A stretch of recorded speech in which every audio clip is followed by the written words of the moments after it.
The Marlins, now in their 5th year, have made their move to compete with the Atlanta Braves.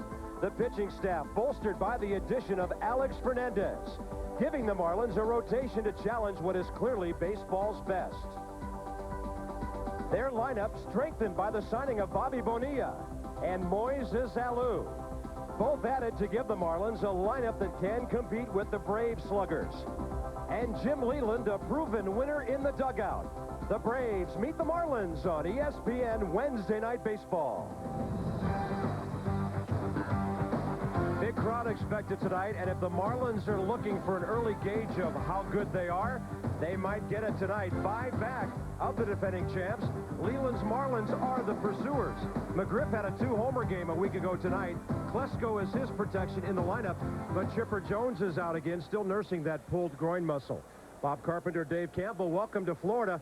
The Marlins go 26-5 in spring training. And, Dave, those games that supposedly don't mean anything prompt the Braves into making a big-time move. Well, I also think the Marlins got their attention last winter by spending about $90 million. But no doubt John Sherholz decided to shake up what seemed to be a lethargic team in the spring. And, boy, did he shake it up. Kenny Lofton comes in 7th in the league in hitting, 2nd in runs scored, 1st in hits. And Michael Tucker's been the big surprise. He's batting number 2 in the lineup, 3rd in the league in hitting. They have a tremendous 1-2 punch at the top of the lineup. And at least Atlanta's scoring early in the season. Home runs down a little bit, but the runs are up. They throw great pitching at you every night. Maddux is out there tonight against a Florida team that, quite frankly, is not hitting. No, and that's been a problem with the Marlins throughout their franchise. They finished next to last in the majors last year, but they go out and get Moises Alou and Bobby Bonilla to try to give some protection to Gary Sheffield. Bonilla, quite frankly, has not hit. He did have a bad wrist. He got a cortisone shot about 2 weeks ago. Moises Alou has hit very well, but Sheffield has struggled. With that big contract, Gary Sheffield and the Marlins, nobody expected them to be 7th in batting average and 6th in runs. It's Sheffield and Florida with a big test against Atlanta. The Marlins have been simply outstanding at home this year with a record of 13-3. Their problem's been on the road. Atlanta does not have a problem on the road, 9-5. Lost to Tuffy in St. Louis last night with a Ron Gant homer as he hurt his ex-teammates. But Bobby Cox's team, 22-9, 5 up on the Marlins. And the Expos who won today. Here's the Nextel starting lineup for the Atlanta Braves. Lofton and Tucker doing a great job of setting the table. Lockhart's really been a good pinch hitter. He's playing because of the groin pull by Chipper Jones. A good middle. Lemke's hitting better. Eddie Perez is the designated catcher for Maddux. Lauser is red hot in that number 8 hole. Pat Rapp goes for the Florida Marlins tonight. He has done very well in his career against the Atlanta Braves. And if you throw out his 1 bad outing at Coors Field this year, he comes in with a 2.18 ERA. He's 29 years old. Release point, we'll keep an eye on it. If he's got a good release point tonight, he'll have a good breaking ball. Got a fastball and a sinker to go with it. He has thrown 1 complete game shutout this year. And he takes on an Atlanta team, 2nd in the league, batting .296. Lofton stepping in. Starts him off with a fastball. Lofton's on-base average is .401. His batting average is 7th best in the league. Number 1 in hits, number 2 in runs. That's a fair ball down into the left field corner. Cliff Lloyd has to dig it out. And Lofton into second base with his 6th double of the year. When Kenny Lofton hit .621 and was the player of the week about 3 weeks ago, he hit everything to left field. He's got that inside-out stroke going again. He takes a breaking ball, just goes inside out and shoots it past Bobby Bonilla.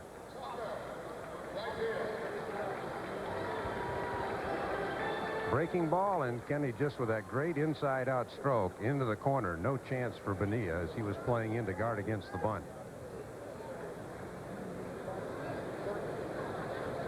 What a big surprise Michael Tucker has been. Batting .384, pitches ball 1 over but low. 3rd best in the league. Larry Walker, of course, leads the league at .417, then Flauser, then this man Tucker. He's been on base quite a bit. Good RBI total. Breaking ball and a nice play by Charles Johnson, the 2-time Gold Glove catcher. I'm not sure if they said Tucker swung at that ball or not. It looked like, yeah, it is 1-1. The umpire said he went around on that swing. Tucker's kind of looking bewildered. We'll take a look and see if he did go. Breaking ball and far enough, according to Jerry Lane, the home plate umpire. Tucker still can't believe the count. He goes, what do you mean 1-1? Lane didn't even ask. Marlins have a change in their lineup tonight. Out near where Lofton is running, they got Ralph Milliard at second base. He was just called up. That's where the ground ball goes, and he cuts to his left on the outfield grass. Safe at first base. Pretty good range by Milliard, who was already on the grass. Lofton and Tucker setting the table. First and third, nobody out. One thing about Michael Tucker, he's not shy. He said, if you get a straightaway race, I'll beat Kenny Lofton. Well, Lofton's a better stolen base guy, but by the time Milliard can right the ship, Tucker beats this out, and he's been playing with a bad hamstring. You see Conine playing in against the bunt. Milliard ranges a long ways, but hits that turf and skids, and Tucker beats it at first base. Third baseman Lockhart steps in. This guy's been a terror coming off the bench this year. First pitch swinging. Marlins remember him well. 3 years ago, he made his major league debut, and he hit 2 homers against Florida as a member of the Padres. Last night in St. Louis, he had a sac fly. That was his first non-pinch hitting RBI of the year. Well, this is a guy that both Bobby Cox and Jim Leland can appreciate. Lockhart spent 9 years in the minor leagues before he got a shot. Bobby Cox had a taste of the big leagues, but primarily a minor league player, and Jimmy Leland never got out of Double-A. Chipper Jones not playing tonight with the groin pull. Had 2 at-bats in St. Louis on Monday night, then pulled it, did not play last night. He did take a lot of BP, so we assume that he is available if they need a base hit or a sac fly late in the game, which would not require a lot of running. Now the count, 1 ball, 2 strikes to Lockhart. The dynamic that Lofton brings to the game is incredible. He has not stolen less than 54 bases in the last 5 years.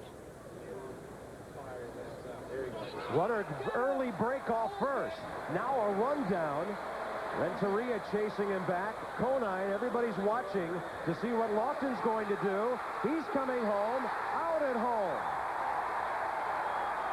Well, that's a tremendous lift for the Marlins as they executed that play perfectly, and Bobby Cox is going, wow. First and third, nobody out, and now 2 outs, nobody on. Great job by the Marlins.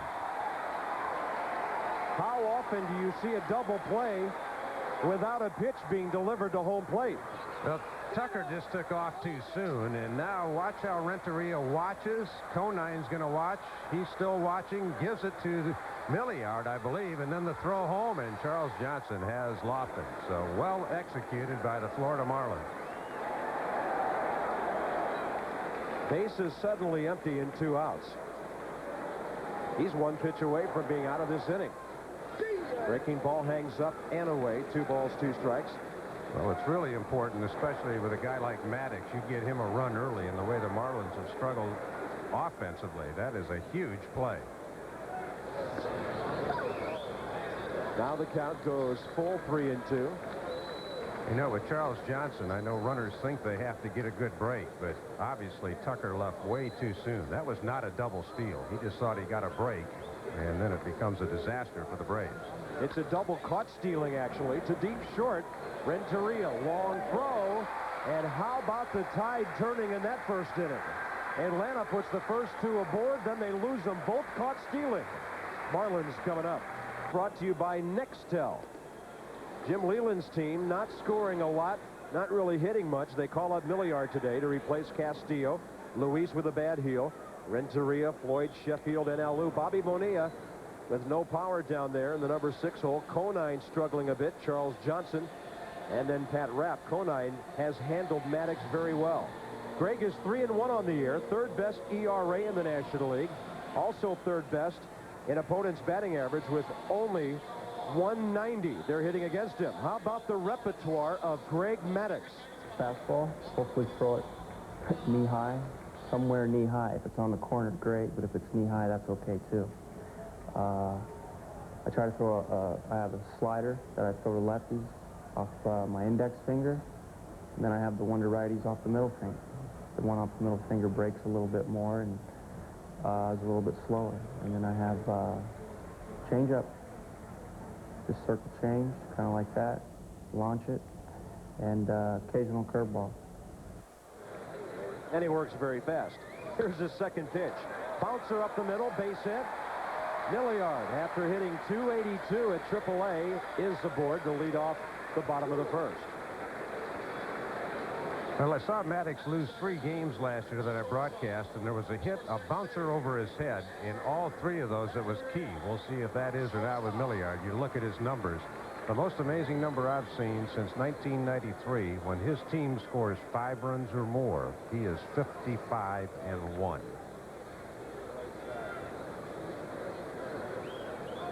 Over the last 4 years, along with Glavine, the best pitchers in baseball.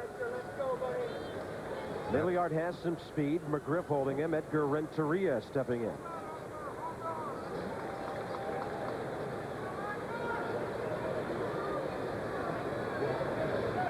Bunting, deadening the ball well. Pitcher makes the play. And safe. Not even close. Lockhart had the momentum coming in. Maddux actually moving away from first base. And so the Marlins play some small ball and put their first 2 men on. Kind of surprised Fred McGriff kept coming on that. I mean, that ball was bunted down the third base line. I think Maddux looked up and was surprised to see McGriff coming, and that was a long run for Lemke. Wasn't really a sacrifice. Checking the defense for the Braves. A lot of speed in center and right. Keith Lockhart fills in for Chipper Jones, and Eddie Perez has caught Maddux every start this year. Cliff Lloyd now just getting back to 100% healthy after that bad wrist injury he suffered in '95 that required 4 different surgical procedures. He's got some pop. They think someday he could be a 30-30 man. He had 3 pinch hit homers for the Expos last year. What a turn of events in this one. Braves first and third, nobody out, and run themselves into a mess, and now the Marlins are threatening first and second, nobody out in the bottom of the first. That was an interesting play, Dave. It went 1-6-3-4 and then 4-2 on the pair of runners caught stealing. Well, Jim Leland loves to play fundamentally sound baseball, and the Marlins executed that rundown beautifully. Maddux turning that ball over a little bit, down and away from Cliff Lloyd. 1 ball, 1 strike. Leland 17-14. His club got off to an 8-1 start, but road problems caught up with him. As Dave mentioned, a recent 10-game road losing streak. They were one of the worst in baseball with Colorado on the road last year. Rockies have turned their road fortunes around this year after being 23-58 like the Marlins were in '96. But here at home, they're a lot better. 13-3 in this ballpark. As you can see, they're still scuffling, scoring runs per game. Averaging about 3.7 per game. It is a record of 13-3. Here's the 1-2 pitch to Floyd. Got him on the fist. Maddux. Blauser turning it. And they go 1-6-3. 34th double play by the Atlanta defense. Maddux helps himself in so many ways. He's a 176 lifetime hitter. He knows how to bunt, and he has won 7 straight Gold Gloves. Look out, he squares up to field his position, snatches it, down to second to Blauser. Perfect chest-high throw so Blauser can turn it over. And this, in addition to being a great pitcher, he helps himself in a lot of different ways besides just throwing the baseball. Missed a start on April 16th because of a strained right hamstring against Cincinnati. He's back, pitching well. Now he could get out of the inning after the first 2 men got on. Gary Sheffield. Nothing can get a hitter going, Dave, like a 2-out RBI hit. Now, the other thing is you watch Greg Maddux. The interesting thing is most people think about his changeup, his slider, his curveball, the 2 different sliders, but he throws about 75 to 80% fastballs. We're going to chart that tonight. There's another one down low. 1 ball, 1 strike. Same way with Tommy Glavine, talking to Leo Mazzoni tonight. I mean, Glavine's been throwing about 80% fastballs in the early going. He thought a lot of hitters might be sitting on his changeup. Sheffield hitting only .215. after signing that richest in history contract of 6 years for $61 million. Obviously, he's pressing. Well, he knows that Bonilla has been struggling. Alou has picked up a lot of the slack, but Gary trying to show fans he's worth the money. And with Bonilla struggling, he's been kind of trying to do it himself. 1-2 the count. Fastball chopped near the plate. Tough play, Blauser. Couldn't get his balance until he got the throw away, and he got it away just in time. So getting your first 2 men aboard doesn't pay off for either club. And we have a very weird and scoreless first inning. Hi, folks. Welcome to our Wednesday Night Baseball studios. I'm Carl Ravitch. Get you back out to your game in just a sec. We've already seen the effect Kenny Lofton has had on the Braves. Well, how about Lofton's old team, the Indians? Tony Fernandez in action tonight. And he takes Robert Person deep and out. In the first, they jumped on him, and the Blue Jays are having real problems with their pitchers. Jim Tomei goes back-to-back.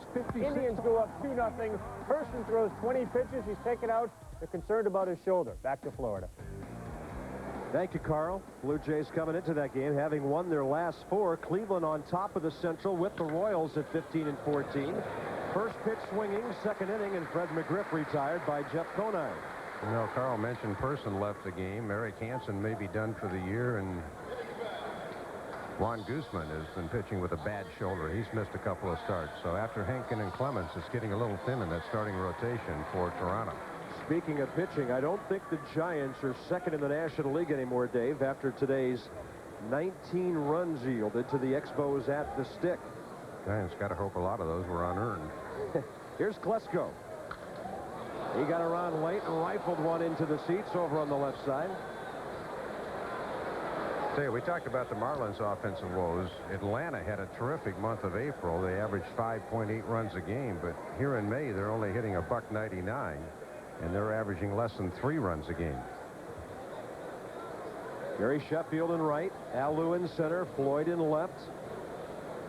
Bobby Bonilla, part of some real good Pittsburgh clubs for Jim Leland, but he was surrounded by great talent like Bonds and Van Slyke and the outstanding infield they had. So Jim Leland at the helm of the Marlins after 11 years with the Pirates that saw him win the division 3 times. 3 times in a row, in fact, 90, 91, 92. And were it not for this Atlanta ball club, would have been in the World Series at least one of those times. You still see Sid Bream sliding home? I think so. Nightmares. Fastball just missing outside to Klesko. He's off to a slow start in the batting average department, hitting at .239. Well, we mentioned this team's been struggling. McGriff's now 2 for 22. Klesko's 2 for his last 15, and he doesn't look like he's locked in at all. Late for that fastball, slicing down the left field line and into the bullpen area. The one thing that Ryan Klesko is doing better than he used to do is play left field. His defense has really improved. He's made a few baseball tonights in sports centers with some diving catches out there.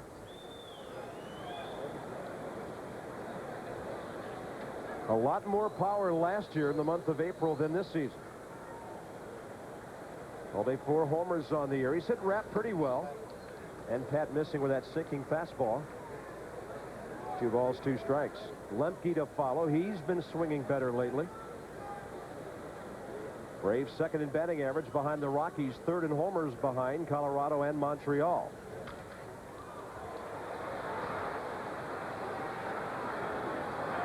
You know, Pat Rapp is somewhat of an enigma. The second half of 1995, he went 11-2, but he had a disc problem at the end of the year. Had surgery last year, 8-16, and he walked more than he struck out, but the Marlins still like his arm. And ironically, that tied him for the most wins in the National League with Maddux over that period. Got him on the inside corner. Last night, Klesko was angry in St. Louis when Eckersley got him on the outside corner. Jerry Lane rings him up under his hands. Pat Rapp has his first strikeout. Now, this is a good strike, and of course, Jerry's going to call it for Maddux all night long. He had gone away, and then started the ball inside and swung it back over the inside corner.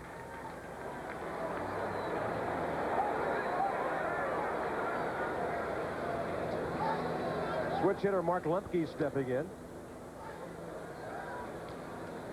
Lemke 12 for his last 36. He's raised his batting average from 226 up to that 261. Tough guy to strike out. Top 5 in the league about once every 12 at bats.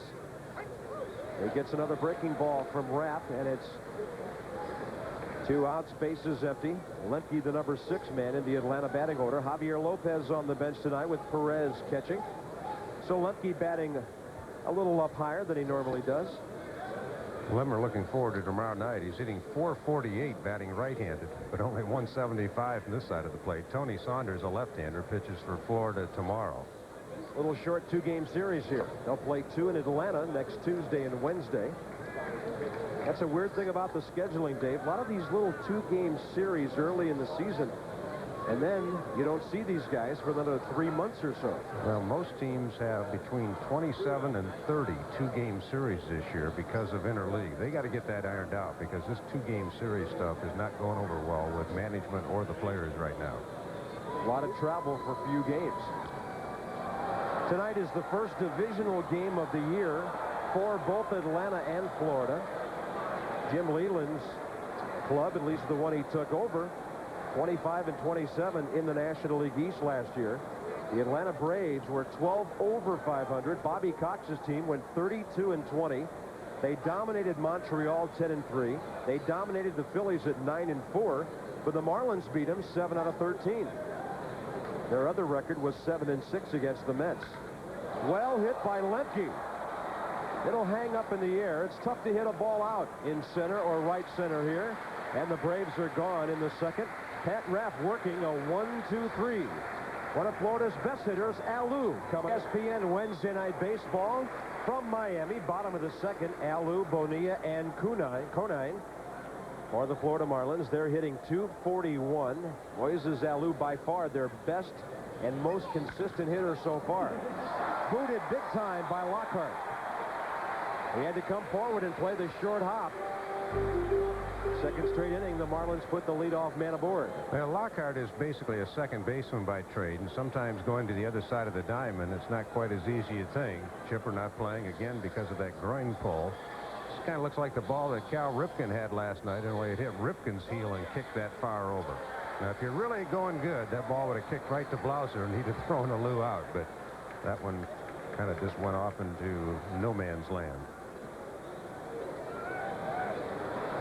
Bobby Bonilla, 262 from the left side, 278 overall. They have ruled it a hit because of the hop. Whoa. Hometown scoring. You got it. That ball's got to be caught. When you're batting .330, you'll take it. Runner going. It's well hit to left field. Klesko going back.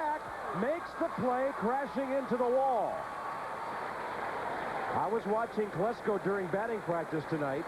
He had one of the Braves coaches out behind the screen, Dave, behind second base, doing nothing but hitting line drives against the wall. It's sort of like the Fenway of the National League here because of the dimensions. I'll tell you, Ryan Klesko, we talked about the improved defense. 2 years ago, he wouldn't have come close to this ball, but he's made himself a decent left fielder. He took a bit of a shot crashing into that wall. But Ryan Klesko takes an extra base hit away from Bobby Bonilla, and chances are Moises Alou would have scored because he was running. Look at Big Ryan. I'm going to get on him after the game, tell him good glove, no hit.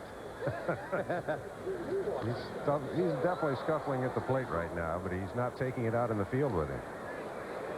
That guy, Bobby's probably saying, man, even when I hit it good, somebody's picking me. And maybe to get that first homer of the year, Bonilla will have to hit one the other way. It's only .330 down the line here. A cozy .361 in the left center field gap. Here's Jeff Conine, who suddenly looked up this winter and found himself surrounded by talent.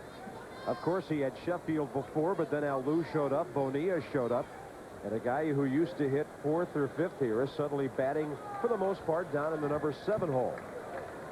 Alou has stolen base speed. He was running when Bonilla hit that ball a moment ago. Maddux missing low and away. 1 ball, 1 strike. Well, the one flaw in Greg Maddux's game is he does have a slow delivery, and he's not going to change that. Runners were 21 for 26 last year. He is prone to giving up the stolen base, and I'm sure Jim Leland will try to exploit that. Eddie Perez has not thrown out a base runner this year. Conine stepping out, and time had just been given by Jerry Lane. Best thing Maddux does with that slow delivery is he does vary his pace to the plate. At least he waited that time, so Lou couldn't get a walking lead. And Conine asked for time and got it. Jeff Conine, 9 hits in 22 career bats against Greg Maddux. A batting mark of .409. He's been missing down low a bit. 2 balls, 1 strike. He got a ground ball, though, in the first inning for a 1-6-3 double play, then retired the side on a bouncer by Sheffield out to short. Leo Mazzoni knows that Maddux early in the game will try to expand the strike zone and see what the umpire is going to give him on a given night. Jerry Lane, generally known as a pitcher's umpire, is working the plate tonight.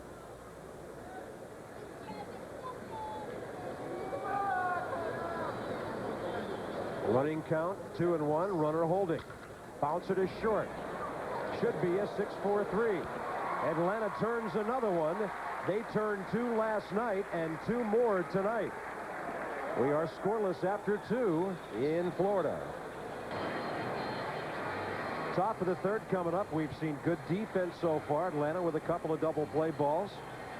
Blauser and Lemke have been dependable up the middle for a long time. Nobody quicker in baseball than Mark Lemke on the turn at second base. He is the closest thing to Bill Mazeroski playing today. I'm not going to say he's that fast, but he's pretty darn close. Pat Rapp somehow has faced the minimum 6 so far. Eddie Perez in there to handle Maddux. He's only 1 for 22, having appeared in 11 games so far this year. Pat Rapp missing up high. He's retired 4 consecutive hitters after that bizarre double caught stealing double play in the first inning. Blauser and the pitcher to follow. That'll even the count. Well, some guys are in slumps, and then there's Eddie Perez. Since last September, he's 3 for his last 46. That's 0-45, but because Maddux feels more comfortable pitching to him, Greg will sacrifice the offense to have Perez behind the plate. Last year, spelling Javi Lopez. Bobby Cox, his backup, hit a respectable .256. Lost his bat and hit the umpire. Right on the elbow. Looked like Jerry Lane took one on the left elbow as the bat came straight back. Going to have a little chat with Eddie. He said, Eddie, now you're a catcher. You got to take care of me better than this. The bat just got loose, comes around and gets Jerry Lane. Ooh. No protection there for the umpires. Well, Dave, I know in elementary school, when you throw the bat, the umpire calls you out. And you don't even have to hit him. Well, if this pitch is close, Eddie may be taking a hike. He'd better be swinging if it's close on 2-2. It's close. He's swinging. It's on a play off to the right side.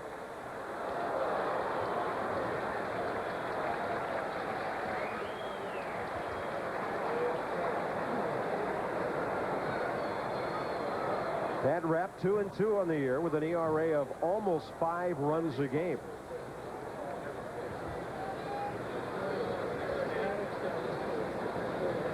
Leadoff man. 2-2 pitch. Out to short, cut off by Bonilla. On the run, 1 out, and what a stretch by Conine. Let's check in with Carl Ravitch. All right, Bob, go to the American League. Angels and O's. Cal Ripken hit a grand slam last night. And against the Angels now, he drives one to left. Run scores. It was Eric Davis who had been on second. He had to leave the game with a hamstring injury. Key trying to go to 6-0. Randy Johnson will not be able to go to 5-0 or tie that American League record. He's rained out. Bob? All right, Carl. Top 3 teams in baseball, of course. Atlanta at 22-9. Colorado 21-9. And the Orioles 20-9. Number 8 hitter is Jeff Blauser. And if you're talking about guys hitting in that number 8 hole, here's the best in baseball right now. What a surprise it's been, and a pleasant one for Atlanta. He's in the final year of his contract. Blauser hitting only .245 a year ago. He's always had pop in his bat. 10 homers last year, 3 already this year.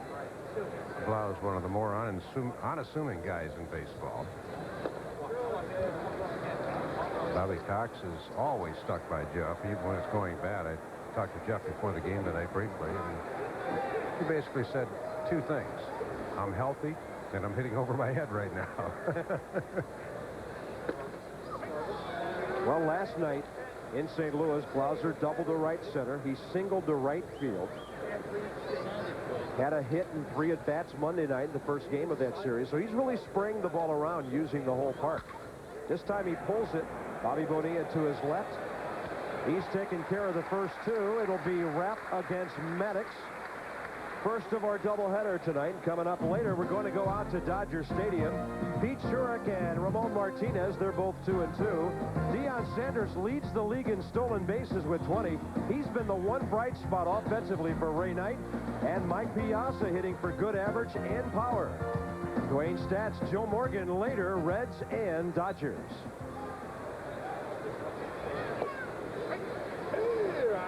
Greg Maddux, by his standards, slumping on the year. He's 0 for 12, but he is a 176 career batter. And these Braves pitchers take a lot of pride in their batting. A lot of people forget, but back in 1993, Jeff Blauser hit a solid .305, but he just has been hurt the last few years, and especially with hand and arm injuries, you cannot swing the bat. 1 ball, 2 strikes. In the dirt, he struck out on a pitch way down and way away. The minimum of 9 through 3 innings. Faced by Pat Rapp. Maddux strikes out. Now he goes back to work at a score. Certainly looks like a low-scoring, good pitching matchup so far. Rapp has faced only 9 men through 3. Maddux has faced 7 through 2. He'll face Charles Johnson, Pat Rapp, and Ralph Milliard here in the Florida 3rd inning. Over the mound, out to short, and a bad hop gets Blauser. The ball really hopping around the Miami infield here tonight. We saw a nasty one last inning. Ruled a base hit off the bat of Valu. We'll see how they score it this time. Could they give another hit after that previous scoring call? Maddux with that sinking fastball. That area in front of home plate is very hard tonight, and I don't know if the Marlins did that on purpose or not, because Maddux does throw so many ground balls. Sometimes you tailor your own ballpark to your needs, but that ball has got a lot of overspin with that area right in front of home plate tonight. E6, Rapp bunting. Fred McGriff looking at second. He'll get the sure out. It'll go 3-4 on the sacrifice as Rapp lays one down. Deading the ball nicely. That's his 3rd sacrifice of the year.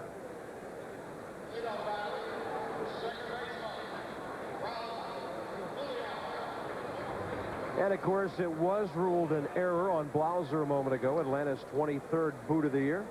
Blauser's 6th. Runner in scoring position 1 out, and here is Ralph Milliard.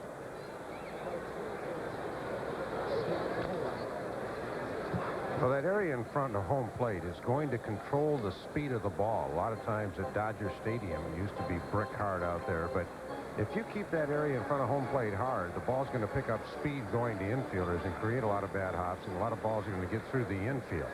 I know the Rockies last year had a tendency to water their area in front of home plate a little bit because they figured if their pitchers got ground balls, at least they ought to be able to get outs on those.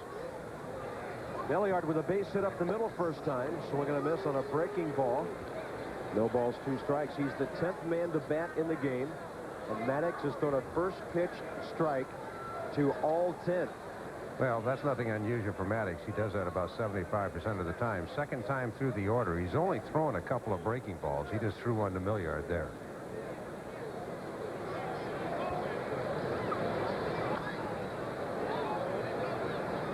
Another breaking ball off speed. So Greg, first time through the order, established his fastball. 10 first pitch strikes out of 10 batters, huh?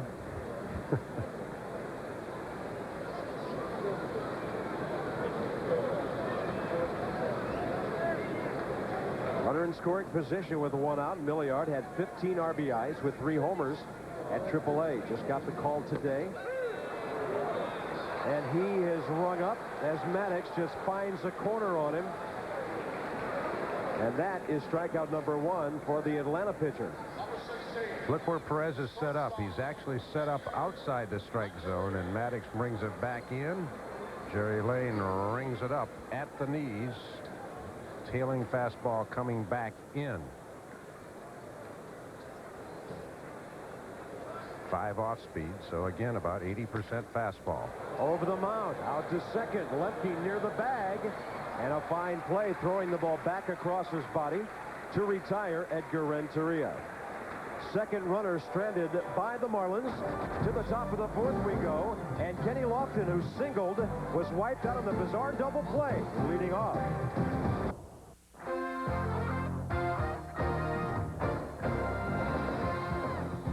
ESPN's Wednesday Night Baseball is brought to you by Enron, natural gas, electricity, and endless possibilities. And by Holiday Inn Hotels. We're spending $1 billion to make every Holiday Inn as good as the best Holiday Inn.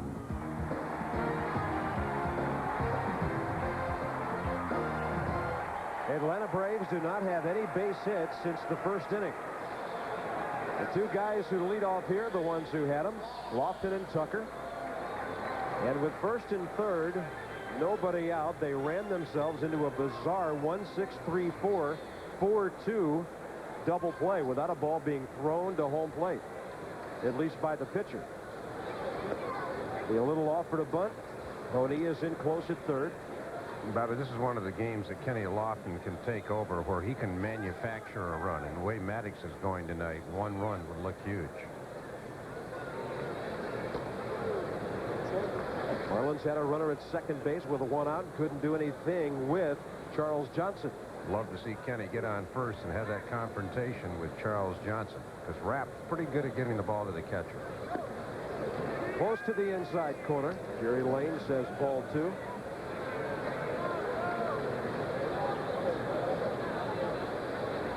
Charles Johnson 9 for 19 this year, 47%. And that's real close to his career average. He's always been in the high 40s, close to 50%. Winning the last 2 National League Gold Gloves behind the plate. And kind of not the prototypical catcher. He's very tall. Most catchers are shorter. Fastball up high fills the count.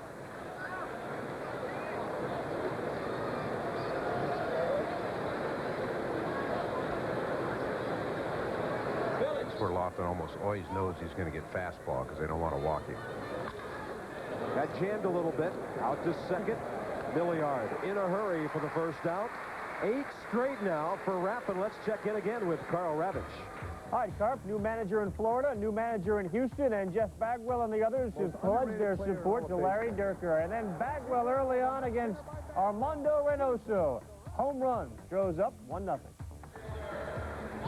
Astros, after a quick start, only 4 over 500 now. Game and a half up on the Pirates, 3.5 up on St. Louis in that National League Central.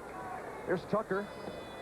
Big breaking ball at the knees. Well, Bob, I know you follow the Cardinals and do their games. They've had trouble scoring runs all year, but the Astros have gotten nothing out of Derek Bell in their number 4 hole this year. It's surprising Bagwell's gotten that many pitches to hit. Got to have some protection somewhere along the line. That Houston bullpen's really been something. Dudek and Billy Wagner. Here's the 1-1 pitch. Tucker with a foul straight back. He singled.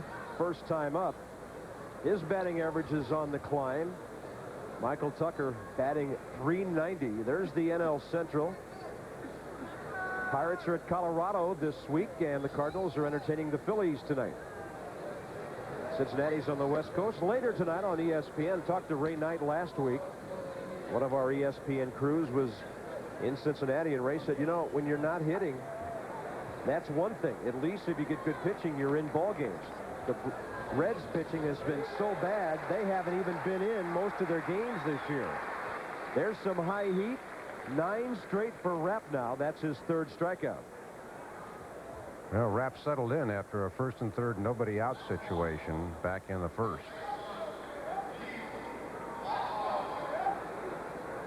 High gas.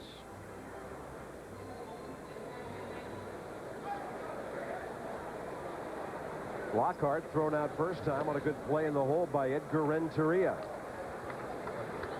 So Pat Rapp matching it pitch for pitch against Maddux the way he matched Greg win for win in the second half of '95 with a record of 11-2. Eddie Perez does not have any cuts on his fingers. Where is he? Whoops. He covered his hands up. Well, we'll talk about it later. High drive, right, left center. And over to grab it with a one-hander is Cliff Floyd. 10 straight for Pat Rapp. It'll be Floyd, Sheffield, and Alou coming up. Scoreless game. Bottom of the 4th inning. Big crowd on hand tonight here in Miami. Marlin fans have been waiting for this series for a while. They know their team's much better this year. They've been waiting for the National League champs to come to town. Cliff Floyd bounced into the 1-6-3 double play that killed that first inning rally. And by the way, Maddux did start him off with a first pitch strike. Again. 12. Up the middle. Came up in good fielding position. Simply had to reach to the glove side. And the first out. 4 straight for Maddux after the error by Blauser leading off the 3rd. Well, Greg Maddux, believe it or not, he says the most important pitch is the 1-and-1 pitch. But it seems that all he has to do is throw a ball to get there because he's been letter perfect on the first pitch. 28 pitches, and he has 1 out in the 4th inning. 23 of them have been strikes.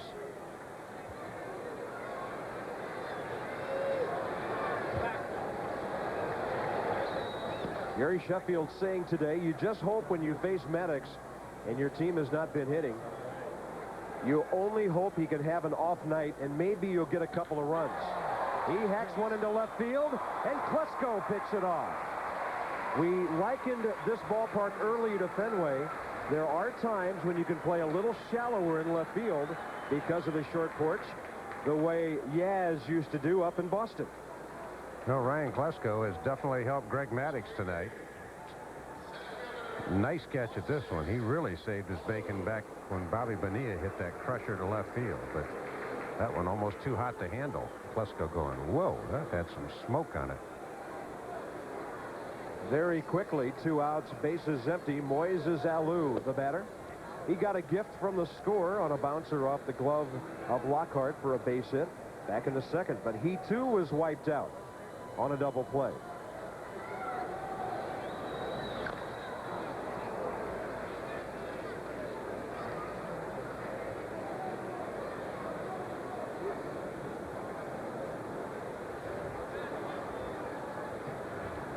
Well, we mentioned about Eddie Perez's fingers. He doesn't have any cuts, folks. Greg Maddux wears contact lenses, and he can't see very well out there tonight, so Perez is taping his fingers. But all Eddie's had to put down so far has been 1 and an occasional 2 or 3 in the changeup because it's still been about 80% fastballs. Press the clear button.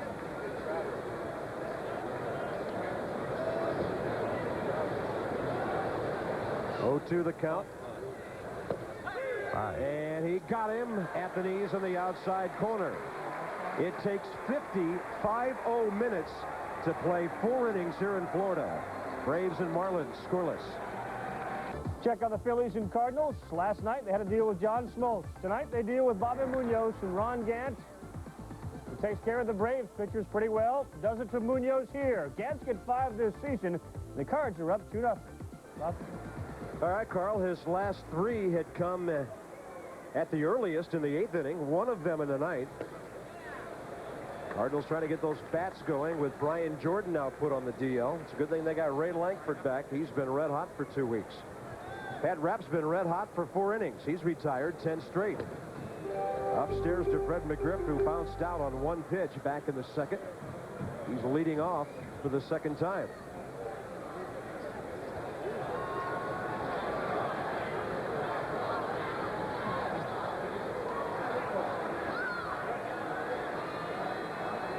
And Fred sort of locked up on a breaking ball there. McGriff off to a slow power start with only 4 home runs. He's a consistent around 30 homer man, 28 last year. 2-ball, 1-strike pitch, and the breaking pitch stays out there. Well, we all know how little run support Kevin Brown of the Marlins has been getting the last 2 years, but Greg Maddux the last 2 years hadn't had much either. Braves have only scored 2.8 for him this year, so you got to have some runs. A lot of people wonder what was wrong with Maddux last year. Nothing, folks. He just didn't pitch on the right days. There's Kevin Brown. Got shut out 1-0 by Darrell Kyle in our ESPN Sunday night game. And I'll tell you what, those two guys had as good a stuff as you ever want to see. Up the middle, McGriff. The backhand by Milliard. Launches a throw. No further advancement by the runner as it stayed in front of the dugout. I would think it would be ruled a hit on McGriff. Even a good throw, he probably would have been safe. Now, the Marlins are blessed with two great young second basemen, and Luis Castillo, who's on the DL now, and Milliard. They have tremendous range. He just didn't get a real good grip on this ball and really airmailed Conine. Fortunately for the Marlins, it didn't go in the dugout. It just hit the side railing, so no advance by McGriff. That breaks a string of 10 consecutive retired. The only man that has a base hit out of the infield for Atlanta was tonight's first batter, Kenny Lofton. Doubling down into the left field corner. This is only the second time they've had the leadoff man on. Klesko called looking first time.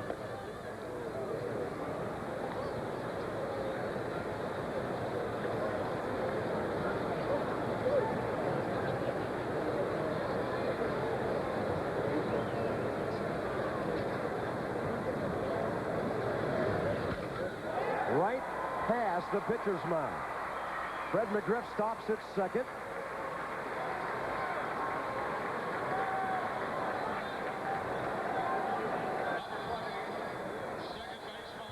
Now, Klesko talking to Pat Corrales, and basically Ryan saying, man, I'm still messed up at the plate. It's a line drive, and he tells his first base coach that he's still not swinging the way he wants to. Stays down on this ball pretty good, but lets go with the one hand a lot sooner than he usually does. Not too often you get a solid base hit to center and you're still talking to yourself. He hasn't been driving the ball nearly enough this year. Here's Lemke. Great man for Atlanta to have up in this situation. That's a fair bunt. Bonilla fields it. It'll be 5-4 on the sacrifice. Lemke, of course, hardly ever strikes out. You know he's going to put the ball in play. And he forced the third baseman to handle that ball. I'll tell you, bunting Lemke to get to Eddie Perez, who's 3 for his last 47, you have to think somewhere in the back of your mind that Bobby Cox has got to be thinking about a squeeze play. Because if they get Perez out, you know they're going to walk Blauser to get to Maddux. So either a lot of faith in Eddie Perez, who Cox thinks he's due, or maybe a squeeze somewhere in here. Well, as Dave mentioned earlier, 1 run or 2 could be enough for Maddux. With that in mind, the Florida defense plays in. Perez bounce to third, runner coming home. Bonilla can't get the ball out of his glove, and Atlanta leads 1-0. He had a play at home, but he couldn't get the handle. Well, the Braves were running on contact, and Bonilla had the play, but he just sits there and he double clutched into his glove. And once he did that, he had to go to first base. Klesko smartly moved up to third. You see McGriff coming on contact. Bobby Bo probably looking at him. You see him take the look, and he just didn't get a good grip on it and goes to first base.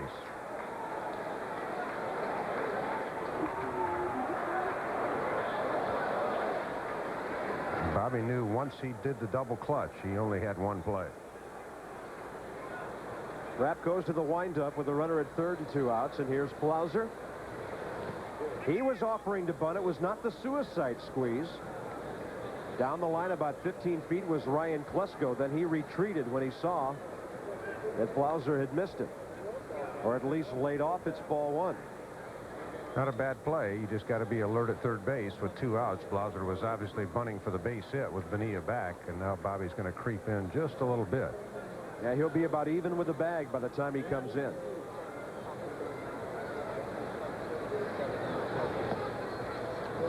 Low and away, 2-0. Really a case here where Rapp must make Blauser hit on his terms, and now I think they're just going to walk him, and they will. So they will not mess any longer with the National League's second leading hitter, Jeff Blauser. They'll go after Maddux. We told you Greg's a good hitter, but he is hitless this year.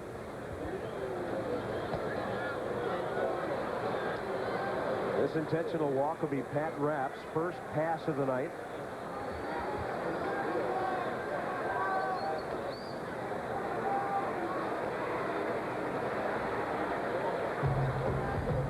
Well, live Live daily reports from the Brickyard in Indianapolis continue daily on ESPN2. 5 o'clock Eastern as drivers prepare for the big show on ABC. The first day of time trials coming up Saturday.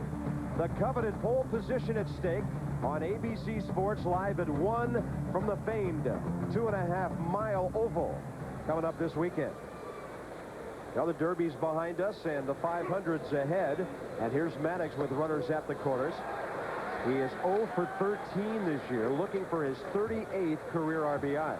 You mentioned that we are an hour old in this one. Maddux pitched a complete game this year in 1 hour and 5 minutes. There was a little catch. It only went 4.5 innings and it rained. That is fast. But he won that one 1-0. We've seen him throw 9-inning games well under 2 hours before.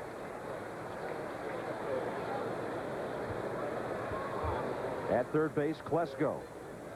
Lauser the intentional walk. Corner situation with 2 outs.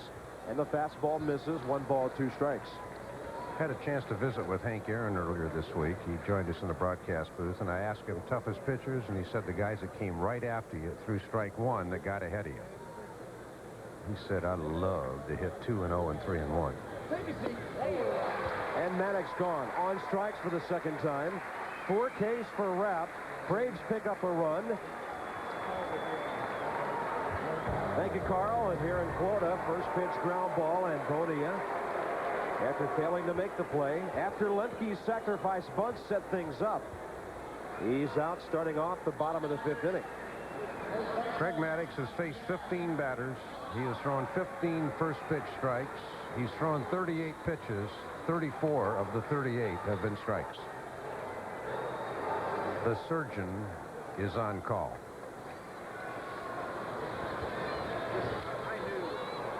And of course, you play right into his hands. You go up swinging early. You don't want him to get you 0-2 or 1-2 because then you're absolutely finished. And he gets a lot of one-pitch outs. Yeah, Maddux knows that Jeff Conine is one of the most notorious first ball hitters in the game, so he threw that one that looked like a strike and then just went outside.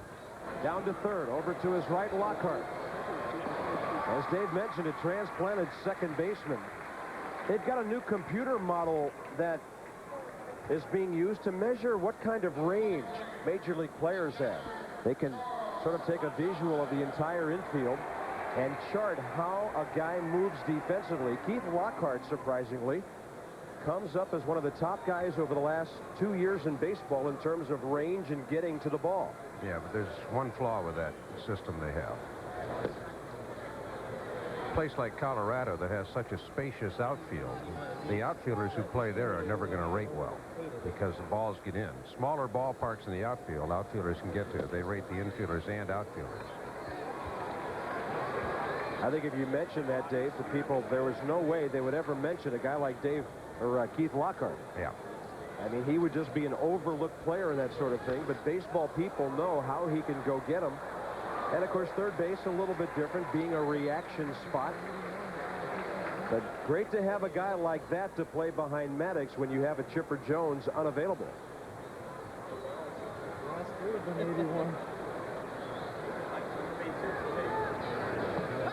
Uh-oh. I think they better get somebody loose in the bullpen. He just missed. Ho-hum, his 5th ball of the night in the 5th inning. Jammed him, and another one right at Klesko. He was battling the lights there a bit, flinching a little bit at the end. A 1-2-3, 9 in a row for Maddux. Braves on top by 1. ESPN Wednesday Night Baseball, a pitcher's duel. Top of the 6th, it'll be Lofton, Tucker, and Lockhart coming up.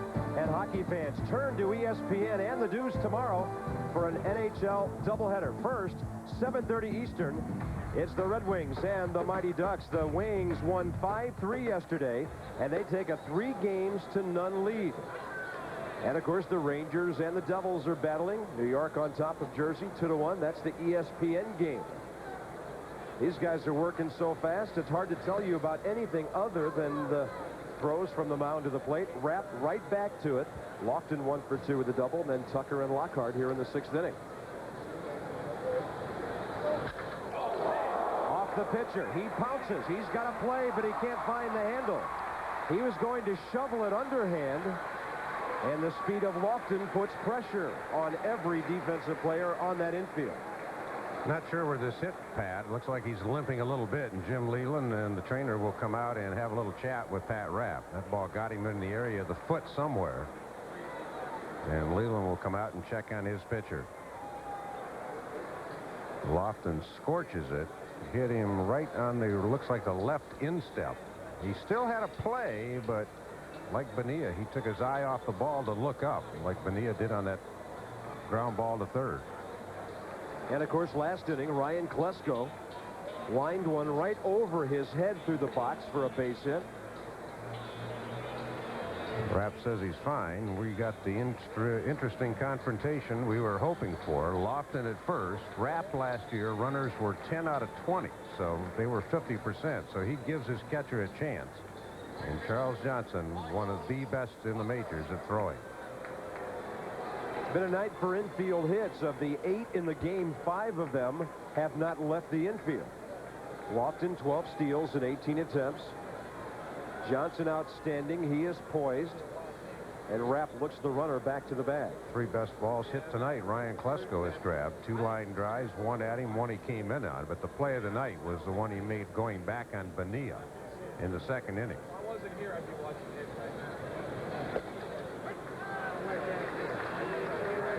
See, Rapp is one of those guys with a pretty quick slide step type delivery. Makes it tough to run on. Not a whole lot of wasted motion in his motion, Dave. He looks free and easy. He's been just playing catch with Johnson all night.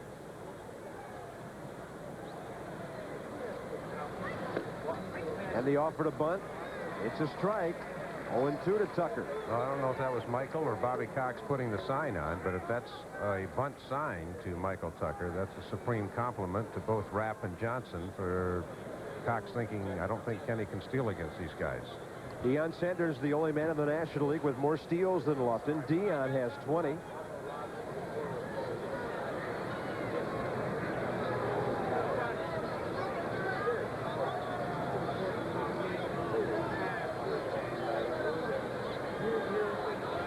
Lofton looking in.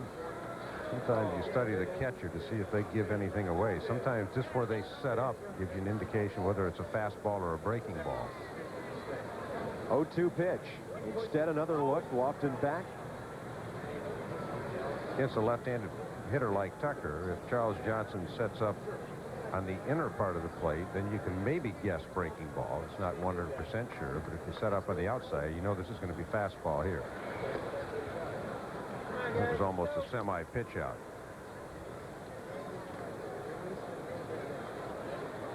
Johnson looking over at his manager, Jim Leland. Leland, like a lot of managers, does control the running game. He has a number of signals that he'll give Charles. Throw to first, step off the rubber, pitch out, just be normal. Patrick Leland Rapp throwing the ball over to first base. Keeping Lofton honest here. Leadoff man aboard, top of the 6th. Braves on top over Jim Leland's Marlins. 1-0 on a ground ball by Eddie Perez in the 5th. After 2 singles and a sacrifice. You see Leland studying Lofton. He's looking to see if Kenny will give any kind of a key that he's going to go. And that's one of the reasons you throw over. That's a reason sometimes you just have the pitcher hold the ball and step back off the rubber. Sometimes that runner just gives away when he's going to go. He starts leaning a little more. He holds his hand position different. He bends his legs a little more. They study those things.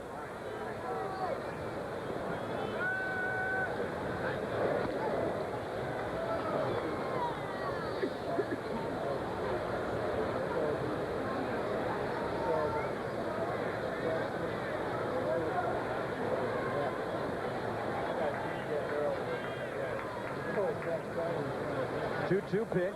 Got him on a breaking ball. May have pulled the string a bit. Strikeout number 5. 1 on, 1 out. Let's check in with Carl Ravitch. All right, Bob. Well, every night in Cleveland is ball night. Blue Jays and Indians, and Cleveland continues to hit the long ball. We've shown you Fernandez, Comey, and Grissom.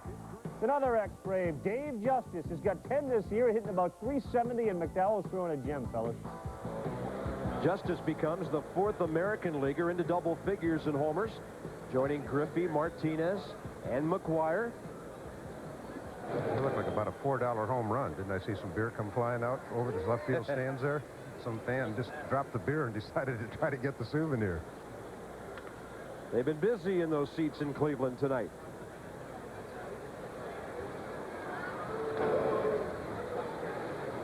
Had Rapp as many throws to first as he's thrown to the plate lately. Keith Lockhart 0 for 2 with a grounder to short and a fly ball to left.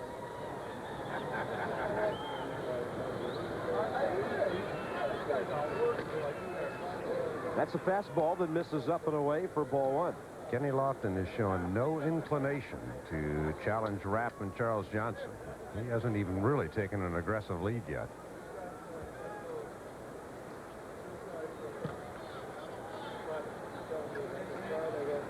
Trying to widen out a little more. He's a little lower this time.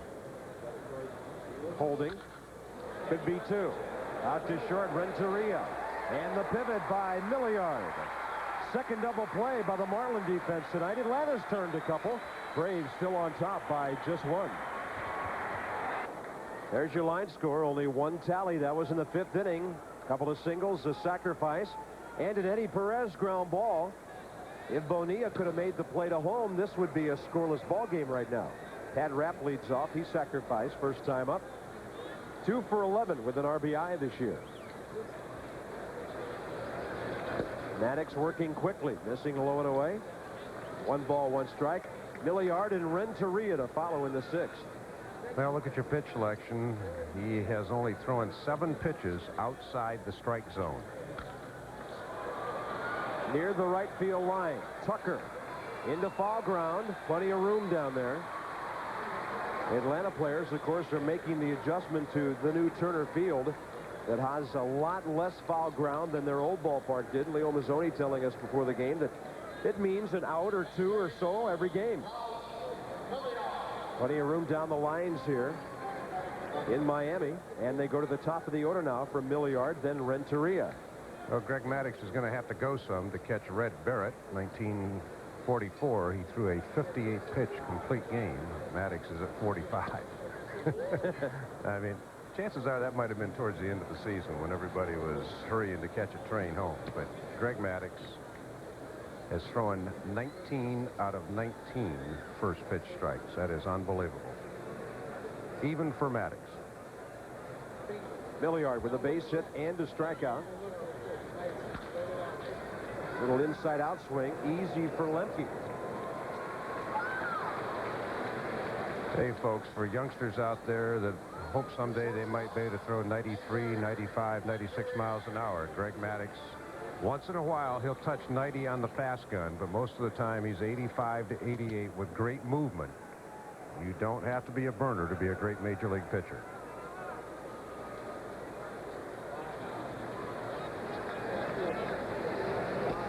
Another first pitch strike. It's like Iron Mike out there. It's just like a pitching machine. Then some high heat. He runs that fastball up and in on Renteria. And he's got him in the hole. No balls, 2 strikes. Might have been the best velocity he's had. He reached back and got a little bit extra. He knows Renteria will chase the high ball, and he didn't want to make sure it was up there with nothing on it. They haven't had a hit, the Marlins haven't, since the 2nd. That was a questionable call. Could have been called an error. There's a drive to right center. Over to grab it, Tucker. And now Maddux is retired 12 in a row. We are through 6, 50 pitches. 1-0 Atlanta.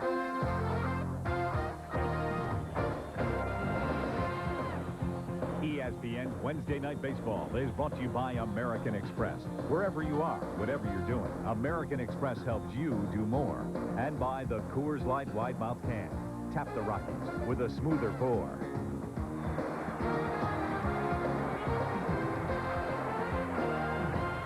Fred McGriff leads off in the 7th for Atlanta. Bob Carpenter and Dave Campbell in Miami, where the Marlins haven't scored in their last 19 innings. They are putting some big-time pressure on their pitching staff again. Pat Rapp has to be pretty fine to keep this a 1-0 game. It's McGriff, Klesko, and Lemke here in the 7th inning. Fred McGriff has scored the game's only run. He jacks one into the corner, and this ball is gone. Right at the 345 mark. His 5th of the year. That's the only place you can sneak a homer on that side of this ballpark.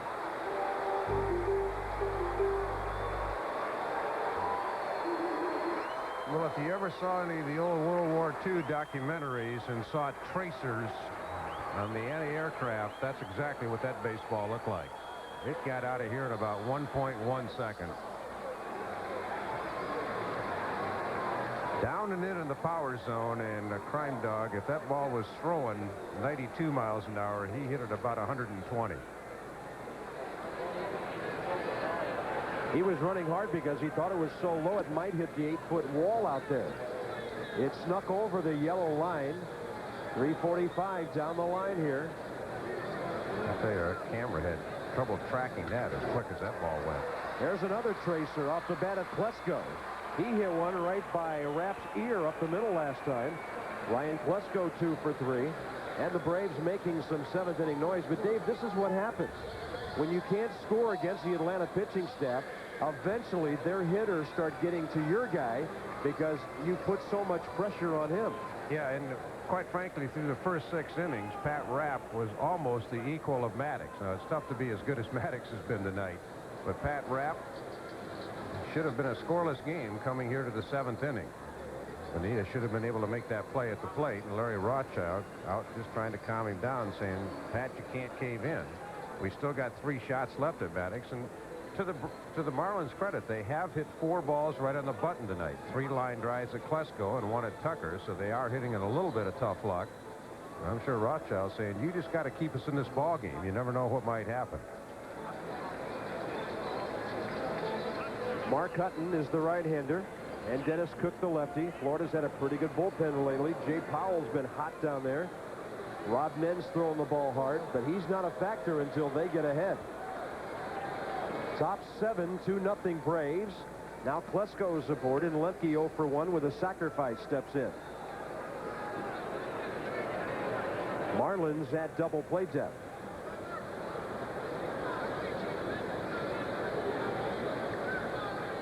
No, Lemke sacrificed last time. Let's see if Bobby Cox tries to play for a run again. You'd have to think 3-0's pretty insurmountable the way Maddux is pitching. That's a strike on a fastball. And Lemke squared around.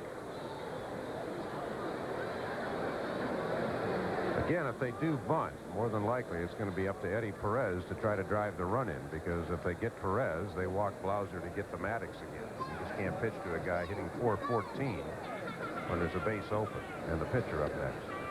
That was a backdoor breaking ball that stayed outside. And the count evens, 1 ball, 1 strike. O'Neill from third, Conine from first, charging in. I think the other reason that Bobby Cox would love to have that extra run, Jerry Sheffield bats second next inning. If the leadoff man got on, then he'd be in a position to try to tie it up.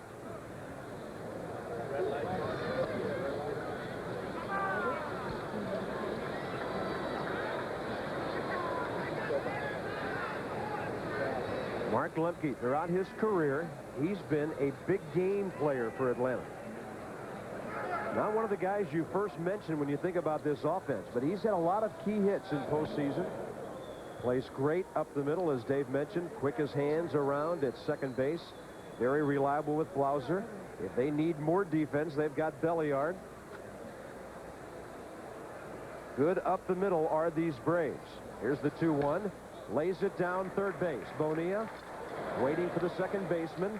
Milliard to get to the bag. It'll go 5-4 in the sacrifice. And here's Carl Ravitch with another update. All right, Carp, you show the leaders as far as American League home run hitters go. This guy was right there, and now he is tied at the top with Ken Griffey Jr. Tito Martinez says he's seeing the ball better. Must look like a beach ball to him. The Yanks are up 5-2, fellas. Yeah, he's seeing it. See ya. He came into that game batting .368 to go along with the power numbers. Yeah, if that score continues, John Wetland will have to wait another day to make his reappearance in New York. Eddie Perez 0 for 2 with an RBI ground ball. High tight. He's out of there.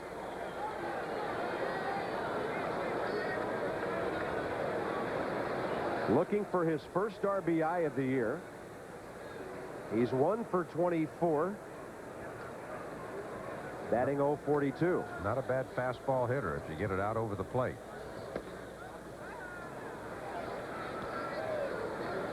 But obviously, when you're hitting 042, you haven't been getting too many, or if you have, you've been missing them.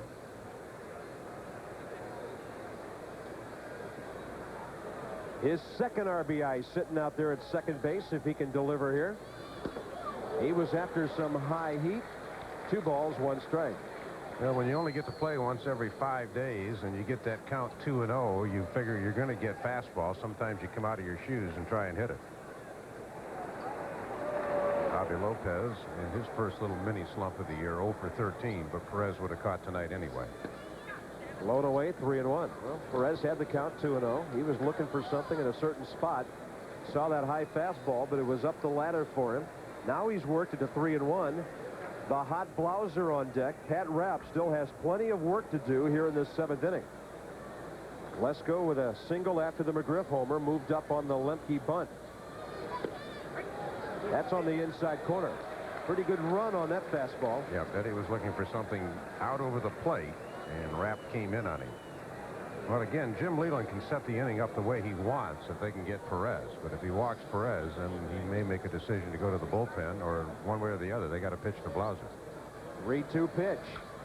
Got him on the hands with a fastball. Bonilla and Johnson. Catcher will take it.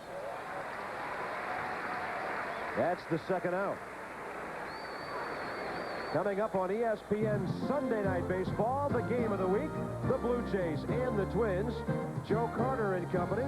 They've been playing pretty well lately. 5 back of the Orioles at the start of this night, having won their last 4. And Chuck Knobloch is the American League stolen base leader. Not as many as Deion Sanders over here, but he has 14. Paul Molitor's back in the Minnesota lineup, coming off the DL. Sunday Night Baseball. John and Joe at 8 Eastern Sunday, 5 Pacific on ESPN from indoors up north. Now, this is an intentional walk with impunity because there's absolutely no way Jim Leyland knows that Bobby Cox is going to pinch hit for Maddux. So Maddux will come on and try to pick up his first hit of the year. There was a very interesting situation in St. Louis last night involving an Atlanta pitcher hitting. John Smoltz had just given up 2 runs to the Cardinals in the 7th to tie the game 2-2. He came out and batted with 1 out in the 8th inning after Blauser had flown out. Well, he walked. Mark Petkazik walked him, and he came around to score on a Lofton double. Ray Lankford booted the ball in center, and when John Smoltz got to the dugout, he was simply exhausted from his 90-yard trip around the bases, and Bobby Cox took him out. So he batted but didn't pitch in the 8th inning, and then Ron Gant hit the 2-run homer off Mike Bilecki, and the Braves were beaten in St. Louis. Well, we talked to Leo Mazzoni about that. Both of us did tonight. And Leo said Smoltz had thrown well over 30 pitches in the 7th, but he had struck out the last 2 guys. Came in, and he said, just give me a chance to catch my breath, and I'm going to go back out there in the 8th. Well, when he got on, then had to run the bases. Leo said, you talk about a guy hitting the wall. He hit it face first. Yeah, then Ron Gant hit the back of the bullpen wall. Say, Gant doesn't hit any cheapies, does he? Bilecki got himself in trouble with 1 out in the 8th by walking Ray Lankford. Then Ron Gant took him deep. Of course, that's what Ron Gant used to do when he played for the Atlanta Braves. We remember the image of him hitting a lot of late-game home runs. Maddux out to short. Renteria on the backhand. Maddux running hard, and they got him by a step. Braves score on McGriff's homer, strand 2. The Crime Dog makes it 2-0. That was his 5th of the year as he wrapped 1 out to right field.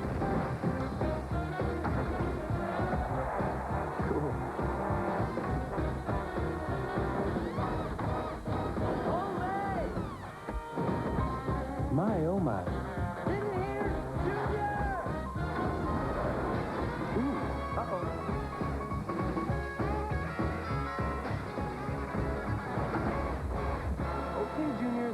In the bottom of the 7th inning we go. 2-0 Atlanta. Marlins are slumping big time. They're running into some outstanding, very efficient pitching tonight. And the Circuit City game summary, it's really the story of Greg Maddux and how unbelievably efficient, Dave Campbell, he has been tonight. I don't know how you can be any better. The hits he's given up, mostly a high chopper in the infield, went through, bad hop ground ball, and a bunt single.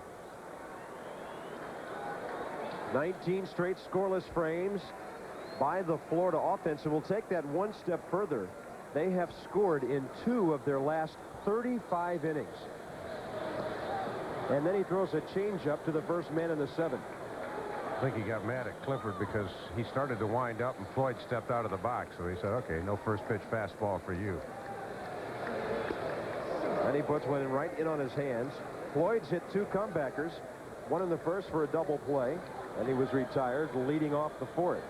Floyd stands close and dives in anyway, so Maddux trying to get him off the plate. 1-1 pitch. No swing there. Mike Winters down at 3rd. Joe West is at 2nd. Crew Chief Paul Runge at 1st, and Jerry Lane has had the pleasure of sitting behind the catcher and watching Pat Rapp and Greg Maddux tonight. 2-2. Only the 2nd time tonight he's gone to a 2-ball count. That is incredible. He's faced 2 over the minimum in his first 6 innings of work. I would bet this might be the first hitter he's throwing 5 pitches to tonight. Close to the knees and not quite. Maddox's body English would suggest he thought he had strike 3. He's fanned 2, has not walked a man.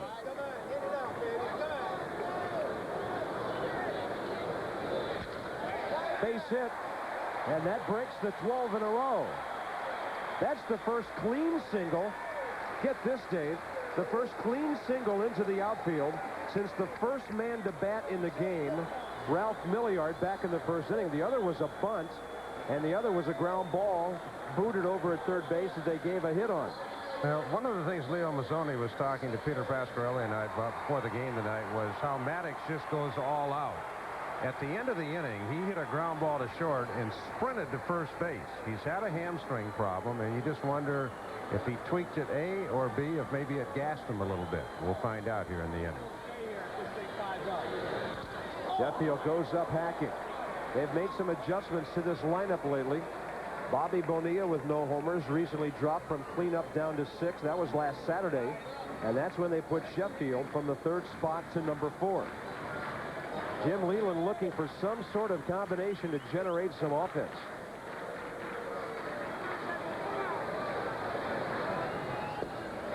It's in there. 0-2.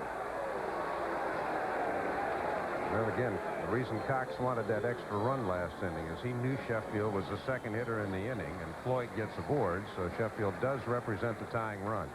42 homer man a year ago. It's a cozy left field in this park. Runners going. A chopper. Maddux can wait for it. He's got 1 play. Sheffield retired. Cliff Floyd down to 2nd base. Well, again, you've got to exploit the one Maddux weakness, and that's you got to run. Moises Alou, when he got aboard back in the 2nd inning, ran once on the line drive to left field, but never showed an inclination again, and then they hit into double play. And you see Floyd, because Greg does have that slow delivery, doesn't look back. He should have looked back. He didn't know where the ball was. And that's some of the speed the big man Cliff Floyd possesses that leads Leland and others to think he could be a big home run, stolen base guy, potentially. Well, he was the top prospect in the Expos organization until he shattered that wrist a couple of years ago. Moises Alou 1 for 2. He struck out looking last time up. And Maddux just simply carving up these hitters on those first pitches. It's not like he's throwing the ball belt high to get those first pitch strikes. I'll guarantee you, I've been covering Major League Baseball for 19 years, and I've never seen anybody throw 23 out of 23 first pitch strikes. That's unbelievable. You have now. Alou asking for time.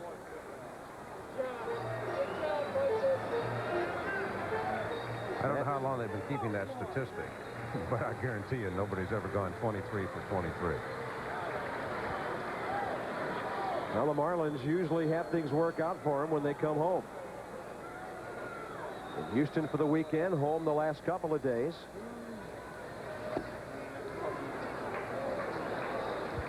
That was a little Jerry Lane tester there. He's been going away. He thought, well, I'm going to go just a little further away and see if I can get that pitch. Jerry Lane, the home plate umpire. That was an 87-mile-an-hour fastball. 1-1 the count. Runner at second. Marlins are down 2-0 as they bat bottom 7. Big breaking ball hit out into center. Kenny Lofton backing up. Runner tagging. And Floyd over to third base with 2 down. Greg changing his pattern just a little bit this inning. He threw a curveball to Alou. He threw a couple of changeups to Floyd in the inning. This is the 3rd time through the order. He isn't going to keep throwing the same thing all the time. And Dave, they're so desperate for runs here in Miami. The fans are cheering ground balls that get a runner from first to second and a fly ball that gets a runner from second to third. That's how bad they're going here. Now, this club is going to hit eventually because they got too many quality hitters in the middle of the lineup. One of the things that's hurt them is their top 2 hitters, especially the number 2 guy, Renteria, has struggled. Floyd, the second man tonight to reach third base. Milliard did it back in the first. Bobby Bonilla looking at ball 1. Ball 1. First time he's missed tonight. Yeah, that ball was at least 2-3 inches off the plate. A base hit right field. Florida gets on the board. Bobby Bonilla finally into double figures with his 10th RBI.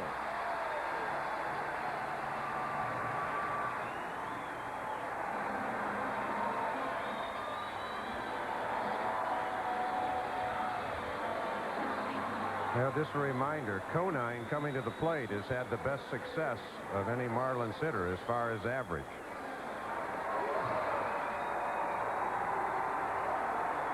Bonilla got a sinker down in the zone and really cranked on it. Well, the Marlins making Maddux work a little bit. This is only the 2nd inning tonight. He's thrown more than 9 pitches. 11 in the first, 14 so far here in the 7th. And the tying runs on base with 2 outs. Conine 0 for 2 on ground balls.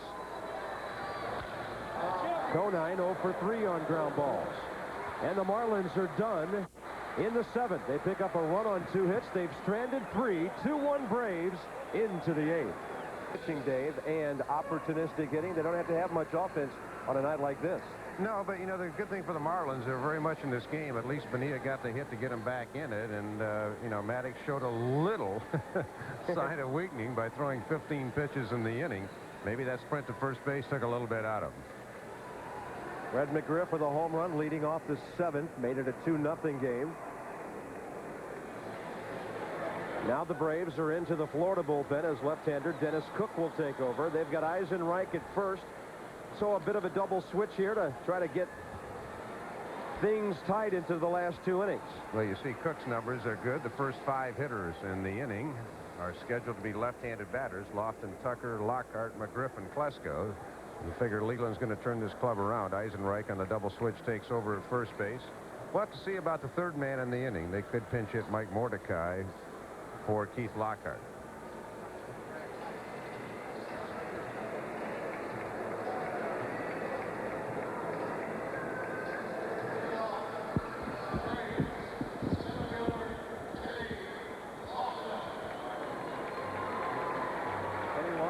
Leading off an inning tonight. Every time he's been up there in the 1st, 4th, 6th, and here in the 8th.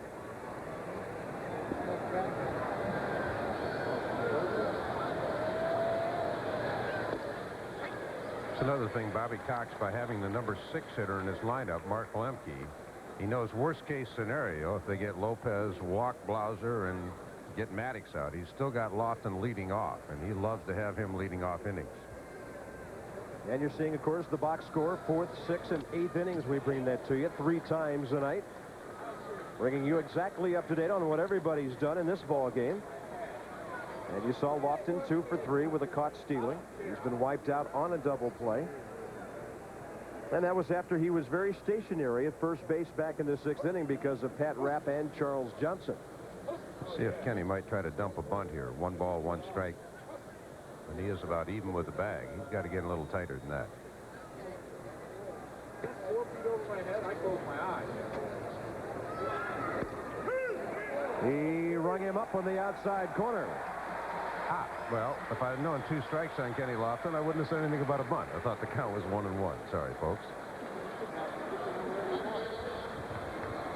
Dennis Cook drops down And just nails. Look at Charles Johnson frame that.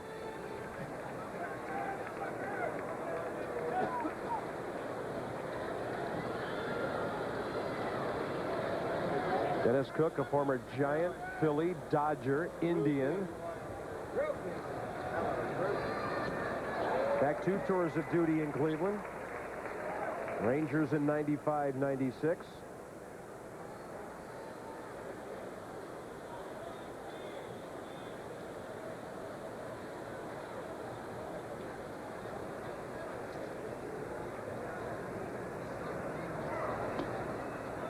That little breaking ball that misses low and away to Michael Tucker. He's 1 for 3 tonight. Came in batting .384. Cook, the 34-year-old left-hander. This guy's been around for a long time. Just over 6 full years of Major League play coming into the 97 season. Well foul right past Pat Corrales over on the first base side. We're going to stay in the National League tonight with the Reds and the Dodgers coming up later tonight. Pete Shurek and Ramon Martinez are both 2-2. Deion Sanders been running wild. Mike Piazza's got the bat warmed up. Dodgers really had a bad spell about a week and a half ago, but they've come out of that. Starting the night, 4 back of the Rockies in the West. Wayne Stats and Joe Morgan are waiting for you at Dodger Stadium for that one a little later tonight. Well, no surprise that Cook threw the breaking ball. He threw a 1-1 fastball in on Tucker's hands, and he whipped it out of there. If a guy's going to be that quick on the fastball, you're liable to see a few breaking pitches. 2-2 pitch. Dropped down a little sidearm and dumped one in the dirt. Lockhart, then McGriff. Due up here in the Atlanta 8th inning. Braves trying to win their 10th road game of the year against only 5 losses. I think he's pretty eager to get up there. There's another called third strike.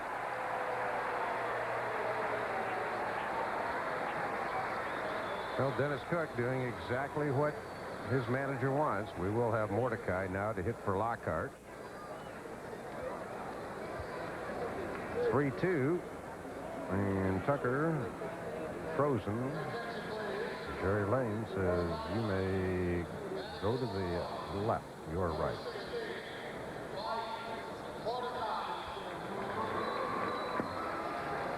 Bobby Cox made this same move last night against a right-handed pitcher. He likes Mordecai from either side of the plate, or at least against all kinds of pitching. 2 for 12 as a pinch hitter this year.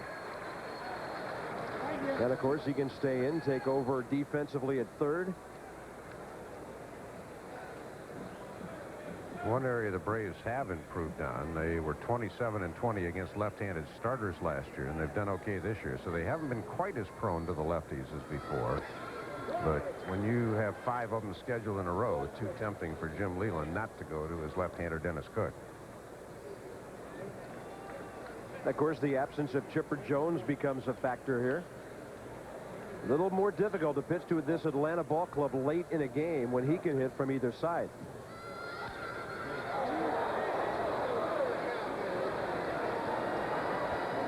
Chipper sitting on the bench with that pulled groin, a .299 batting average with 21 RBIs. Chipper, quite frankly, says, I have not been doing my part. He said with Lofton and Tucker on as much as they've been on, he said I really should have about 30 RBIs.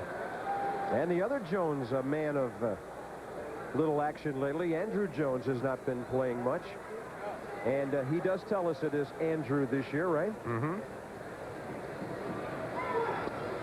I think it was actually his father at the World Series that set us straight last year.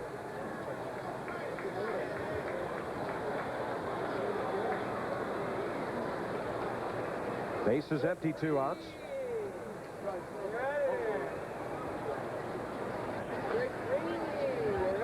And a 2-2. Mordecai had a pretty good rip and fouled it straight back. Well, the Braves here again tomorrow to close out this brief 2-game series, and then into Pittsburgh for 4. Pirates played them tough down in Atlanta last weekend. They won 2 of 3 against the defending National League champions. Leo Mazzoni's pitching staff best in the league at 2.53, best in baseball, of course, with that ERA. Little jam job there down to third base. Bobby Bonilla, a little bit off the bag, and Eisenreich had to do some fancy footwork. A 1-2-3-8 for Cook. I think Maddux is ready to get back out there, isn't he? Marlins a run on 2 hits in the 7th. Things are a little bit tighter here in the 8th. Maddux to Charles Johnson, Eisenreich to follow, then Milliard, the numbers 8 and 9, and then 1 hitters in a 1-run game. Mike Mordecai stays into play third after pinch hitting. What's this? Maddux goes 2-0. First time all night, obviously.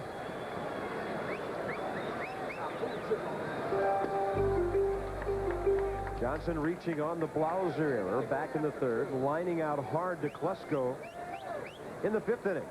So as Dave mentioned, the Marlins have had some pretty good hacks at Maddux tonight. Now he battles back even 2-2 on the foul ball. Well, coming in with 65 pitches, he still thinks he's got a good enough fastball. He's gone 4 in a row to Charles Johnson. Gary Sheffield is 0 for 3. Well, let's see if the old adage comes true. Whenever a pitcher gets a baseball that he doesn't like, it's because he doesn't like the seams and he wants to throw a breaking ball. Maddux didn't like the baseball Jerry Lane threw him. Let's see if that one holds. It'll be a 2-2 breaking pitch. Nope. Yes. Little fastball up and away. 3-2. Last inning with a base hit by Floyd, the Marlins got the leadoff man on. He advanced 90 feet at a time to score. Fly ball center. Walked and drifting. When healthy, that's the way Devon White drifts in this ballpark to go get him out there. You've got to hit the ball a mile for a home run in this park out there. Greg just basically said if you're going to hit one, you're going to have to use the biggest part of the ballpark. 404 to right center, 434 out in that Bermuda triangle in left center. And here's Jim Eisenreich. 46 at bats, 9 hits for that 196 average. Down the line, it's foul.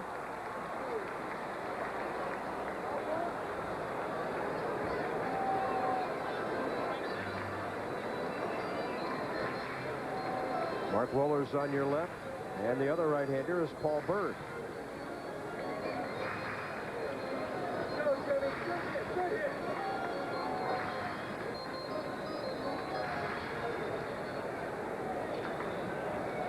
If you're in the Atlanta dugout, you're counting down 5 outs to go. Jim Eisenreich, one of the great spare parts in all of baseball. He can hit line drives, he can run, he can move around and play different defensive positions. Right now, he'll hit an easy comebacker to Maddux. And the countdown is down to 4. And let's go back and have a look at tonight's Kelly Springfield key plays of the game. Maddux was in hot water back in the 1st inning. First 2 guys on, a bouncing single and a bunt. And all of a sudden, he's got Clifford Floyd at the plate with nobody out. He is a great fielding pitcher. 7 straight Gold Gloves. Starts a 1-6-3 double play. With a score of 1-0 in the 7th, Fred McGriff led off with a laser into the right field seats. And that's the difference in this game right now at 2-1.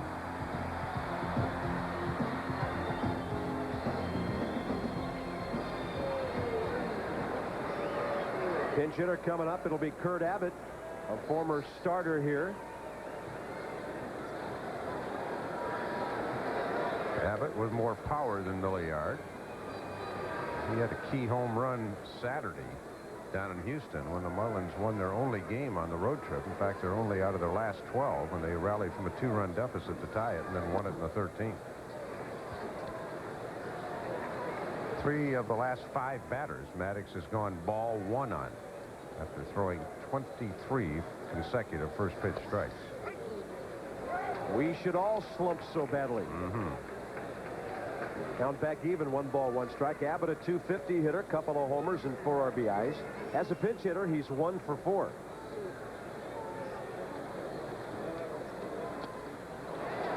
And Maddux had him swinging in a funny fashion for a pitch that was diving into the dirt.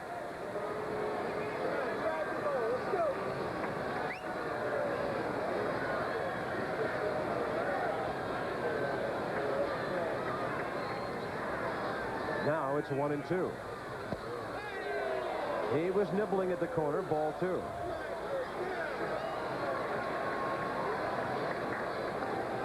Sometimes you just have to sit and watch. And sometimes you're the batter and you're sitting and watching. That was a breaking ball, fair ball, into the corner. Maddux hung a breaking ball on 2-2. And the tying runs at second base here in the 8th. Hadn't thrown very many curveballs at all tonight, and decided to try to slip one, and he left it on the inner half.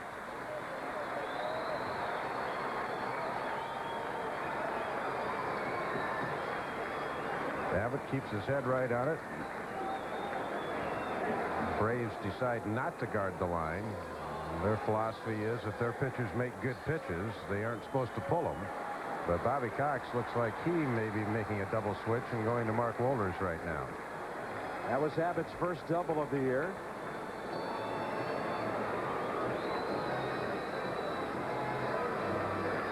Maddux 7 2/3 at this point. He's gone the distance one time this year. That was a shutout.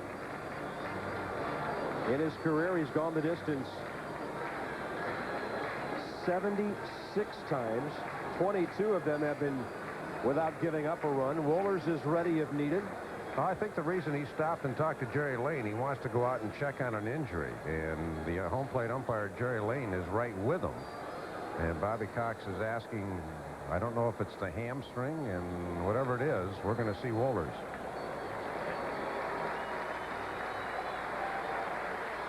He was nearly flawless tonight. A 2-out double knocks him out here in the 8th inning. It's up to the bullpen now to protect a 2-1 lead. Double switch by Bobby Cox here in the bottom of the 8th inning. Mark Wohlers set a Braves franchise record with 39 saves last year. He's trying to nail it down for Maddux. On our Sherwin-Williams pitching summary, Maddux checks in, not completing things, but staying under 80 pitches for the night. And the thing about Maddux, just remember, in the top half of the 7th inning, he ran very hard to first base on a slow ground ball to Renteria, and we wondered if it might affect him. He was not nearly as effective in the 7th, nor here in the 8th. He had gone 23 consecutive batters first pitch strikes, and then at one span he went 3 out of 5 missing. And so he just wasn't quite as sharp, and I'm sure Bobby Cox, when he went out to talk to him, he might have been checking on the hamstring. On the double switch, Andrew Jones into the game. He plays right field. He'll bat 9th, replacing Michael Tucker. And it's interesting that for the second consecutive night, an Atlanta starting pitcher running the bases could have an influence on the outcome of the game. John Smoltz last night. Maddux tonight is low and away, ball 1. Maddux's hamstring has been a chronic thing that he's had since back in his days with the Cubs. It's not enough to keep him from pitching, but if he tweaks it, sometimes that can affect his effectiveness. Renteria 1 for 3 with a bunt single. High fastball. It's fouled out of play down into the right field corner.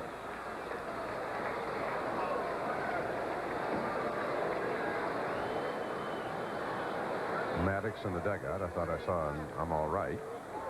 And as the Braves get up to congratulate him.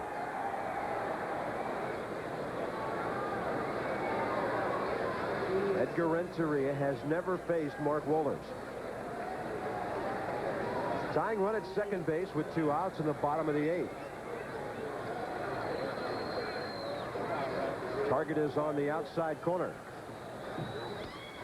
Fastball way upstairs, 2-1. No matter what happens here before this game ends, the Atlanta bullpen will have to work through the middle of the Marlins batting order. I talked to Jim Leland before the game about Renteria, and he said he's really had a big swing. He said we've just tried to get him to hit line drives. He's had a big swing. You don't catch up with high fastballs with big swings. He's waving the bat around like he's Gary Sheffield right now. 1 homer, 9 RBIs, but he's hitting only 185 at the start of the night. 189 with his 1 for 3 now. Well, second half of the year last year, he was one of the best shortstops in the National League. He hit .334 the second half. He finished with the second best fielding percentage. But this youngster's finding out that this game can humble you at times. 189 with 9 errors early in '97. Yeah, he hit .309 overall last year. The 2-2 from Wohlers. How to play again. With that long swing, about the only thing you're going to catch up is a fastball about knee-high, where you can just lay the bat down on it. You can catch up if you have a low fastball with a big swing, but it's tough to get on top of the high stuff. Now, he has not caught up with Wohlers. Of course, we remember the at-bat Jim Leyritz had last year in the World Series. Leyritz couldn't catch up with him, and he kept fouling pitches off, and then Wohlers finally decided to throw a slider. That was a mistake. Speeded up the bat.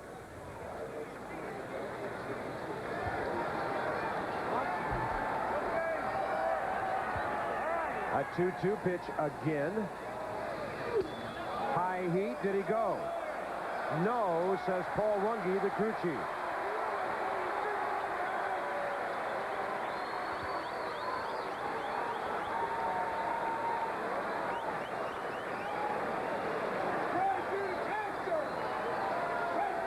Well, if it's intent, he held up. And that's what the umpires go by. A lot of people think the bat has to cross the plate. The umpires go by whether the intent was there to swing.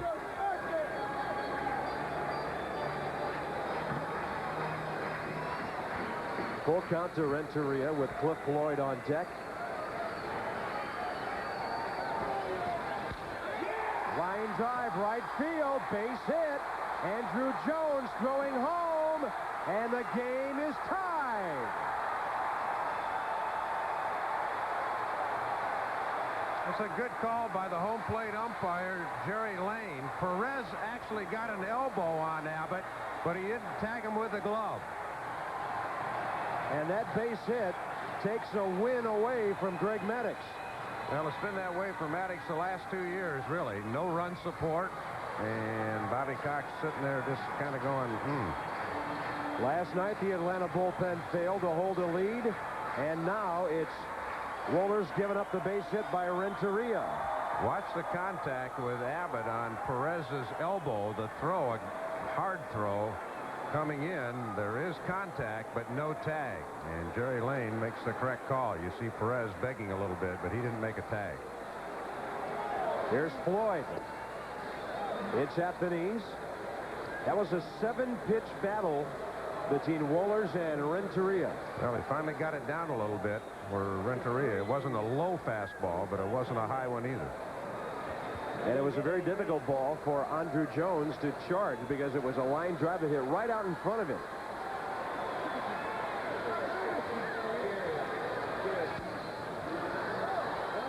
That'll even things up 1-1. Pat Rapp off the hook. Maddux has a potential win taken away after he was so brilliant for almost 8 innings.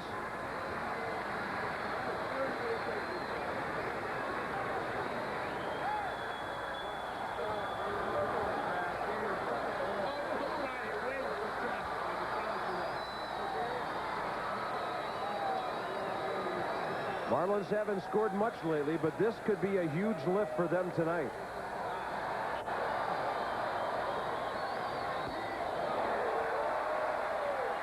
Wohlers has not had a consistent release point in the last couple of weeks. He's gotten his saves, but he has been far from perfect. He'll go through 1 or 2 of these a year. Most of the time, though, by postseason, he has them ironed out. Recently had a stretch where he blew 2 out of 3 save opportunities. And Dave, your point well taken. He walked 10 men his first 11 appearances this year with that release point. Runner goes. He is safely into second base. Renteria with his 5th steal of the year. Well, almost every hard-throwing closer in baseball has a very slow delivery to the plate, and Wohlers is no exception.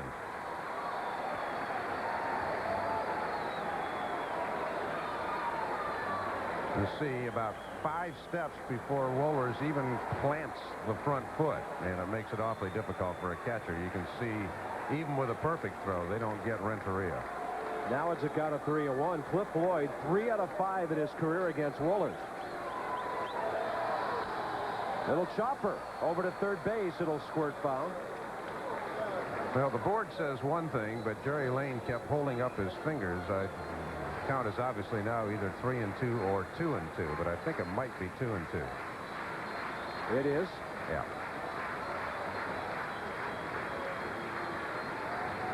Bobby Cox just wants a third out. He doesn't care about the count. Whatever reason, there's certain closers that don't do very well when they come in with a man on base. That's why a lot of times managers like to start them in the 9th inning. Here's the 2-2. Now it goes full. Well, the board operator never did correct, so the fans all thought that was ball 4 and Sheffield was coming up. He might make it yet. That's a hungry 0-for-3 hitter waiting in the on-deck circle. Lead runs at second with 2 outs here in the bottom of the 8th. Marlins with single runs in the last 2 innings to tie this thing up.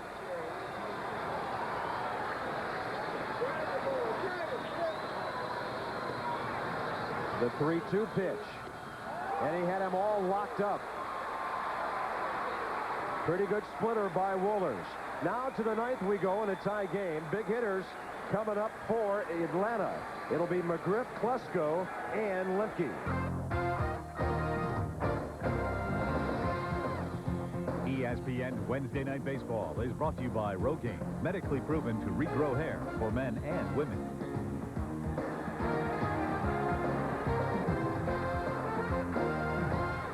It appeared Atlanta was on their way to a shutout win in this first NL East showdown of 1997. Kurt Abbott, after getting that decisive double that led to the run, stays in to play second base. So it's Bonilla, Renteria, Abbott, and Eisenreich on the Florida infield. And a key matchup here to lead off the 9th as the left-hander Dennis Cook remains. He'll face at least McGriff and Klesko. We'll see what happens from there. Don't forget, Javier Lopez is still on the bench. Chipper Jones, we could see him. Well, when you get to the number 3 hitter this inning, Lemke's hitting about 450 against left-handed pitching and 175 against the righties. So we'll see what Leland does. But until we get to the number 3 guy, let's wait and see what happens. There's Chipper battling a groin pull. Cook was outstanding in the 8th, fanning Lofton. And Tucker getting Mordecai on a ground ball. He's ahead of Fred McGriff, who's had a 2-for-3 night. 1 week ago tonight, on one of our ESPN games, Fred McGriff had a 2-home-run game in Cincinnati. He wouldn't do it again on a Wednesday night, would he?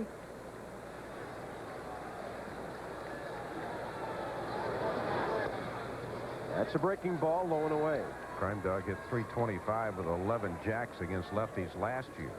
So he actually hit left-handed pitching better than he did right-handers, at least last year. He had a home run rip.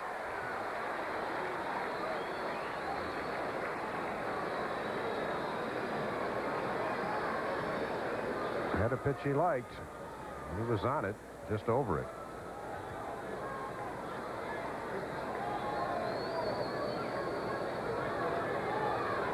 He homered against Kent Merker and Stan Belinda last week. Here's the 1-2. He was thinking about it. No swing, says Mike Winters. That evens the count, 2-2. Florida bullpen's been busy. That's the right-hander. Jay Powell, his first save of the year was the one that broke the 10-game road losing streak over the weekend. Big breaking ball. He had McGriff reaching. Floyd coming in. 1 out. Let's check in here in the late innings with Carl Ravitch. All right, and it's early. The Pirates, you talk about starting staff. Their starters ERA second best to the Braves. Don't forget, Atlanta goes to Pittsburgh next, and Pittsburgh getting some offense from Al Martin against the Rockies.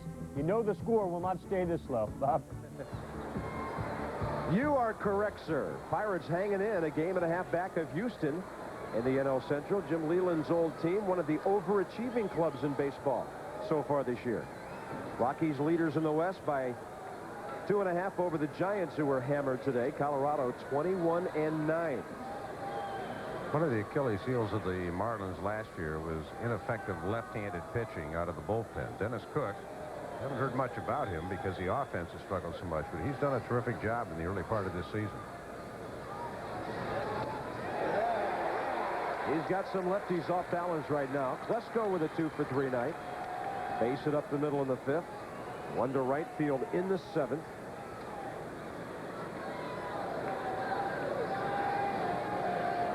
Surprising that here on the 7th of May, McGriff with a homer tonight. He and Klesko have combined for only 9 the entire season. This is the 33rd game of the year for both clubs. First time either the Marlins or the Braves have played inside their own division.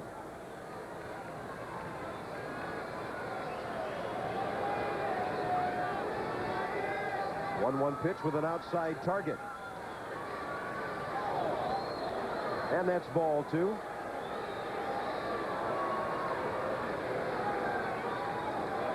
Mark Wohlers pulling a save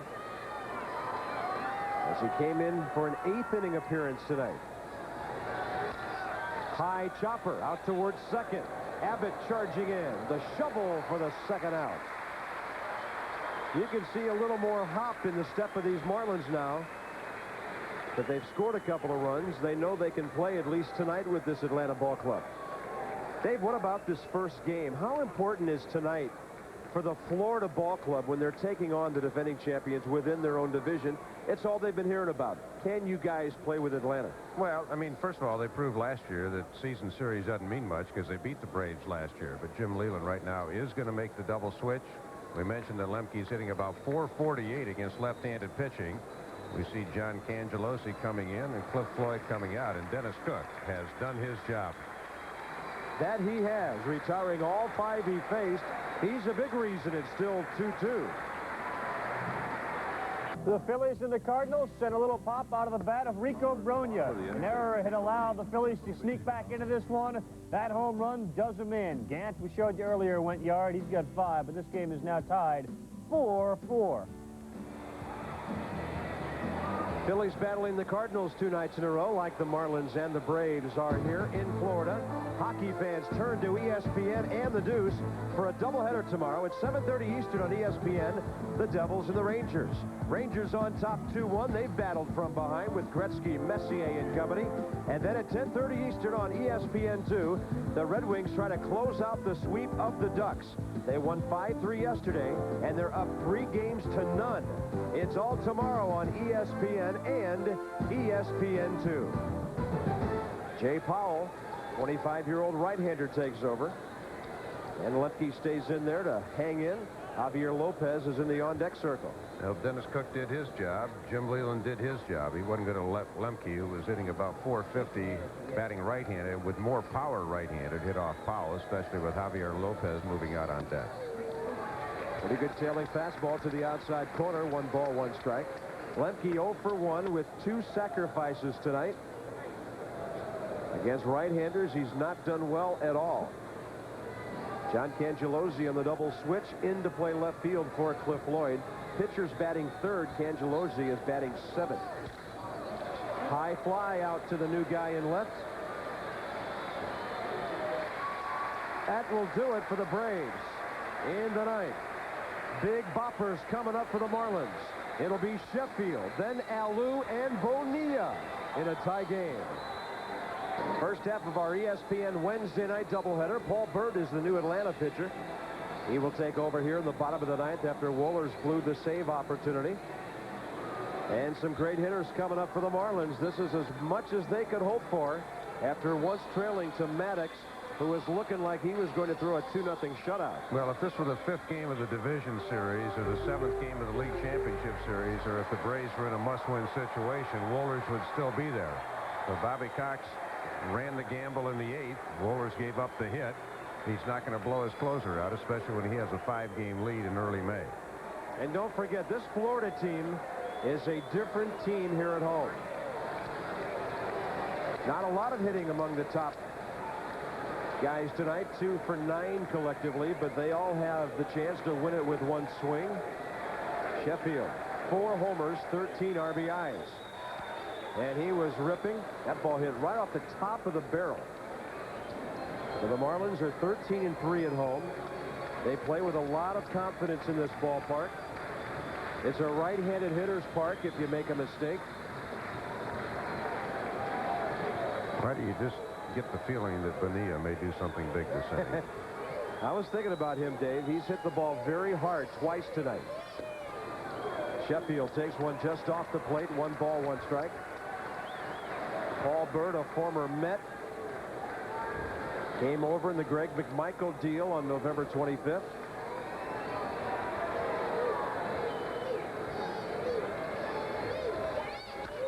Off the end of the bat to McGriff. He waits. Has to shovel it to the pitcher for the first out. Well, Fred actually made a good play in that to lay back because it had Q-type spin on it. It was almost like the end of a Q stick, and if he charges that ball, he might have got betwixt and between. So he actually staying back on that ball was better than charging.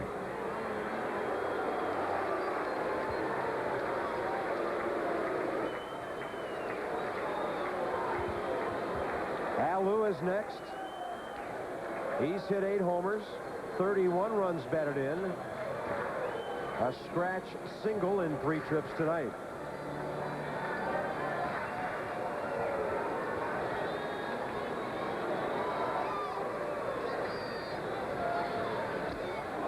Moises used to be the Ron Gant of the Expos. He won a few games with late-inning homers. Well, he was thinking home run. He got a high fastball in, and Bird just beat him upstairs.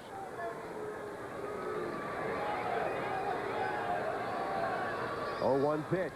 It was a breaking ball that he got over the top of. Now Alou's in the hole, 0-2.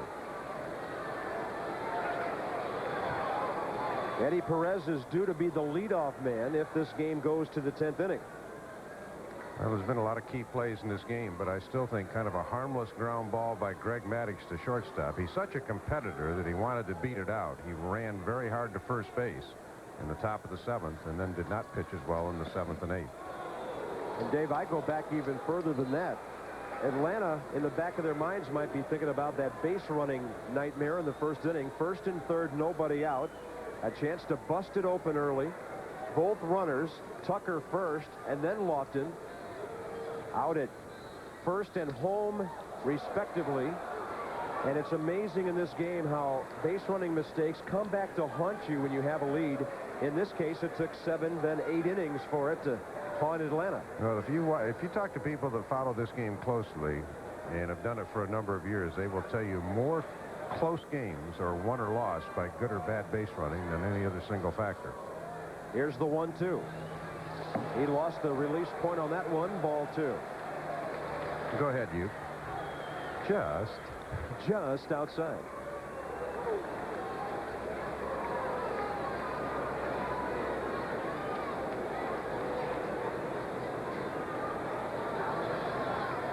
There's Bobby Bonilla waiting next. He's been swinging pretty well from that left side tonight. Alou tired of waiting. Paul Burt, a product of that pitching-rich LSU college program. And a 2-2 to Alou. Shot off to the right side. Ben McDonald, Curtis Lescanic, Russ Springer. Yep. 4 anyway. Skip Bertman, the guru of college baseball pitching. We've seen their teams many times over the years on ESPN's coverage of that College World Series. Here's the 2-2 again. Alou spoils a pretty good pitch. Well, the count, always so important. 2 balls, 2 strikes. Early in the count, Alou was swinging for the fences. Now he's just hoping for a mistake that he can drive somewhere and get aboard. And if he gets a hanger, then maybe he can do something with it. This at bat about to enter its 8th pitch.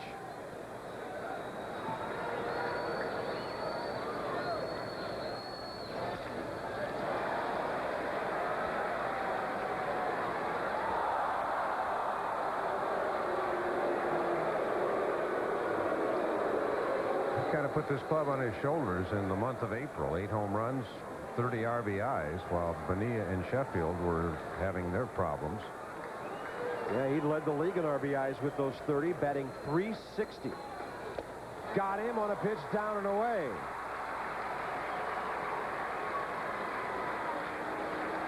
Two outs, bases empty. Bobby Bonilla has not hit a homer this year.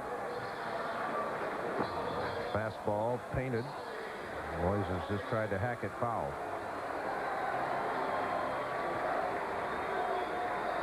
Lesko robbed him of an extra base hit back in the second. Bouncer for an out in the fifth. RBI single that got the Marlins on the board in the seventh.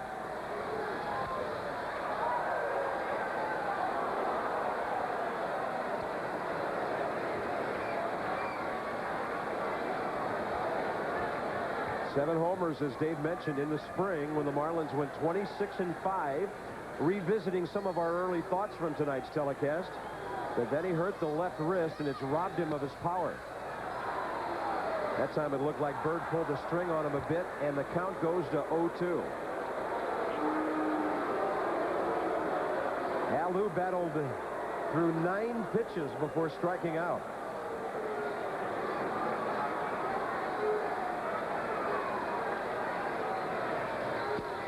Fred McGriff in the infield.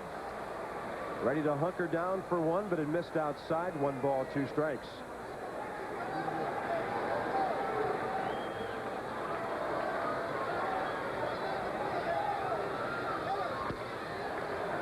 Another key play in this game was Abbott's double down the line. Some baseball traditionalists would say, well, gosh, you got to guard the line, and maybe especially with 2 outs. But quite frankly, the Braves' defense to their pitchers, and they expect their pitchers not to make mistakes, and a lot more balls are hit to the left of the third baseman than down the line. 3-2. Maddux just made a mistake and hung a breaking ball inside, and so Greg will take responsibility for that one. And Dave, the bottom line is Atlanta doesn't play and pitch the same way everybody else does.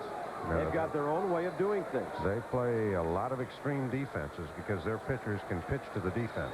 3-2, and Bonilla strikes out to send the game into extra innings. Bird comes on and fans 2 and working a 1-2-3 ninth inning. Freddie Raggio, who beat the Marlins here a couple of weeks ago, was the St. Louis starter tonight. They were into the bullpen early. Eddie Perez, as mentioned, scheduled to lead off, and we will see Chipper Jones.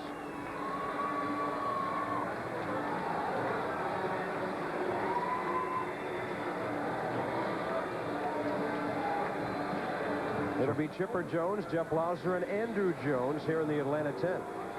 Chipper tells Jerry Lane, Chipper reporting for duty. Well, we figure he'll pinch hit. That's all he'll do, and then Javi Lopez will take over for Perez. A lot of Atlanta fans in the ballpark tonight. We hear a lot of activity and cheering whenever something happens on behalf of the Braves. Chipper gets a nice ovation. He was getting some pretty good hacks in the cage before the game tonight. Of course, I noticed that most switch hitters in this ballpark, they take their BP right-handed. Especially if they're trying to put on a show, huh? Yep. Well, that wind was gusting during batting practice straight in from right field, but it usually calms down here at night.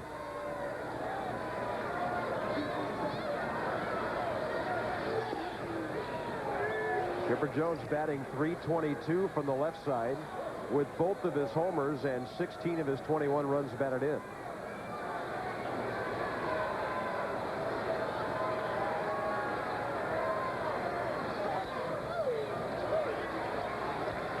Jay Powell against Paul Bird as the bullpens battle here in the top of the 10th.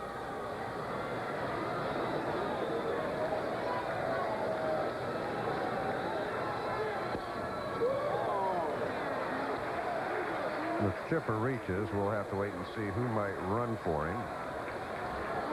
Figure if he wasn't good enough to start, he's not going to be good enough to run the bases. 3 balls and a strike. Up the middle. Abbott. Even Chipper moving gingerly. And even really limping at the tail end of that infield hit could beat that one out. Our question will be answered immediately as Tony Graffanino comes out of the dugout to run for Chipper Jones. He delivers a leadoff pinch single. But did it do more damage to him physically than maybe the Braves wanted? Well, you could see Bobby Cox almost reading his lips saying anything but that. You see Chipper, he's going okay there, but all of a sudden now it's going to start to grimace just a little bit, and the hop at the end. One thing, when you got a guy with a pulled groin muscle, you can't bat him in a double play situation, so Bobby took a shot right there. Doesn't look like it was too bad, though. Leadoff man on. Graffanino, 2 steals without being caught this year. Wowser the batter, and he lays off the high fastball. Remember, Andrew Jones is hitting in the 9 spot, and then Lofton. And only then does the pitcher spot come up. And that would be Javi Lopez.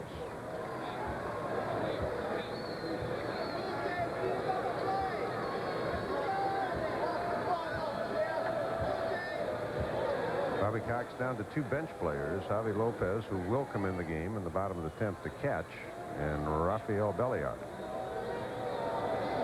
Just celebrated the 10th anniversary of his one and only Major League home run on May 5th. 1-0 pitch. Wowser lays it down. It was a hard bunt.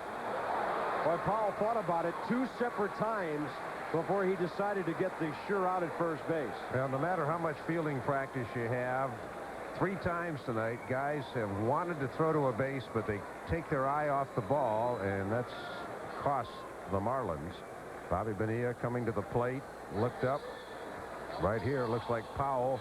He's thinking about second. I'm sure catcher's yelling second, and all of a sudden he looks down, and then he's got to take the out at first. Watch the head of Powell. Second base, they tell him, but he's looking up already. He doesn't look at the ball in his glove, and now he's got 1 play. Such a temptation to want to look at that base before you really secured the ball. 1-4 on the sacrifice. Here's Andrew Jones.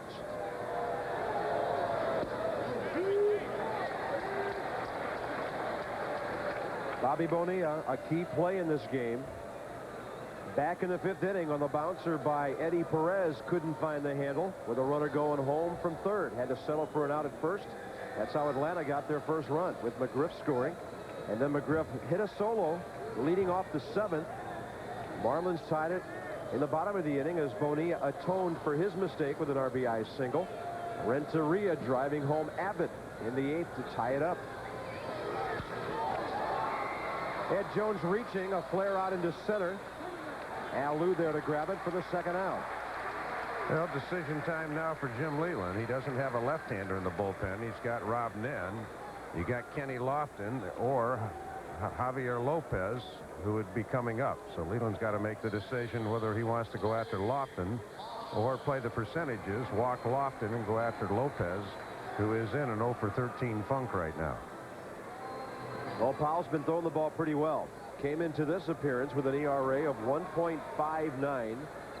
11 strikeouts in 17 innings. They'll pass Lofton and then force the right-handed matchup with Javier Lopez pinch hitting. Can't fault Leland with the strategy here. Only other thing he might have done was young Felix Heredia, a left-hander, but he's going to take a shot with Javier Lopez here in the 10th inning.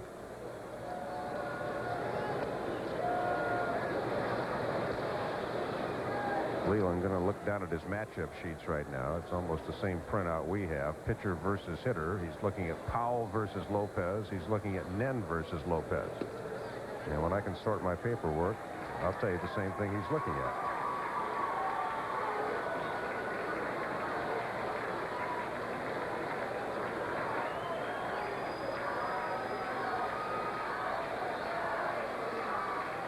Powell versus Lopez. Javier is 0 for 2.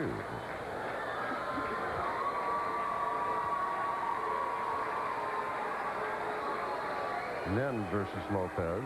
Javier is 2 for 6, hitting .333. Javier Lopez has a pinch hitter this year. 1 for 3 with an RBI. Those are his overall numbers. He has slimmed down from last year, losing about 15 pounds. Says his bat is quicker. He's hit 7 home runs already. Runners at first and second. It's Graffinino ahead of Lofton. Over to third. Bonilla boots it. It's booted again. And around third base to score is Graffinino. And he almost ran over Bobby Dews, the third base coach. The Marlins boot the same ball twice. And Atlanta takes the lead here in the 10th inning. You know, Dave, you could conceivably give 2 errors on that play, because if Renteria picks up the ball cleanly, at worst the bases would have been loaded.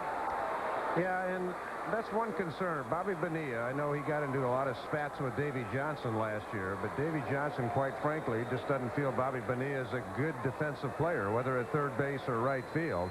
Bobby got betwixt and between. He started to come in, then he started to go back, then he came in, and then the ball got past him, then got past Renteria. And that was one concern the Marlins had. They figured they were going to be very strong defensively. That's like a crazy hop past Renteria. They figured, look at how Bobby Dews. They figured they're going to be very strong up the middle with Renteria, Castillo, Devon White, and Charles Johnson, but they were worried about their defense at the corners. Watch Bobby Dews, the third base coach. Well, if a third base coach aids a runner, then you can call him out for interference, but if he impedes his runner, that's your fault. And luckily, Dews got out of the way just in time. First and third, 2 outs, unearned run. Here's Mordecai. Came in as a pinch hitter in the 8th inning. Atlanta now looking for insurance now that they've gotten the big break. That ball drops down and in, ball 1. Well, Bobby just got betwixt and between. And don't forget, this was all set up with an infield hit by a guy with a pulled groin muscle, Chipper Jones, leading off pinch hitting at the start of the inning. Then a sacrifice, a fly ball, an intentional walk. The third of 3 intentionals the Braves have been given tonight. And then Bobby Bonilla's error, his 5th of the year.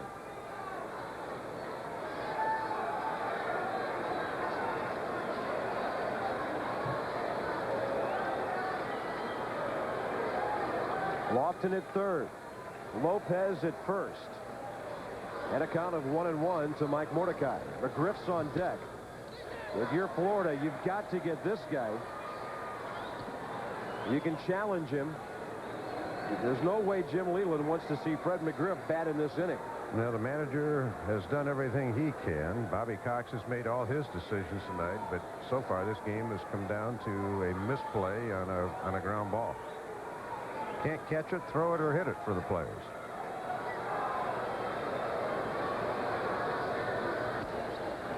That evens the count. 2 balls, 2 strikes.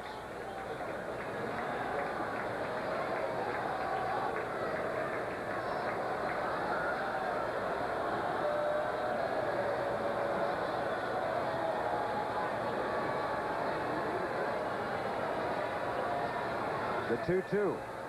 Breaking ball. And he punches him out. Jerry Lane a little slow on the call. Pulled out the bow and arrow. And Mordecai's gone. Atlanta picks up an unearned run because Chipper set up the inning with a base hit. Chipper delivers with a pinch infield single, and the Braves score the go-ahead run in the top of the 10th inning.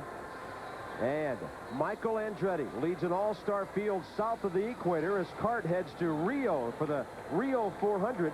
Coming up on ABC Sunday at 2:30. Al Unser Jr., Bobby Rahal, Paul Tracy, and the rest will go wheel to wheel as the Cart Points battle heats up Sunday on ABC with the Rio 400. Well, Dave, one of the things about being a relief pitcher, you can get shelled one night and be right back out there the other night with a chance to nail down a ball game, and that's where Mike Bilecki finds himself here.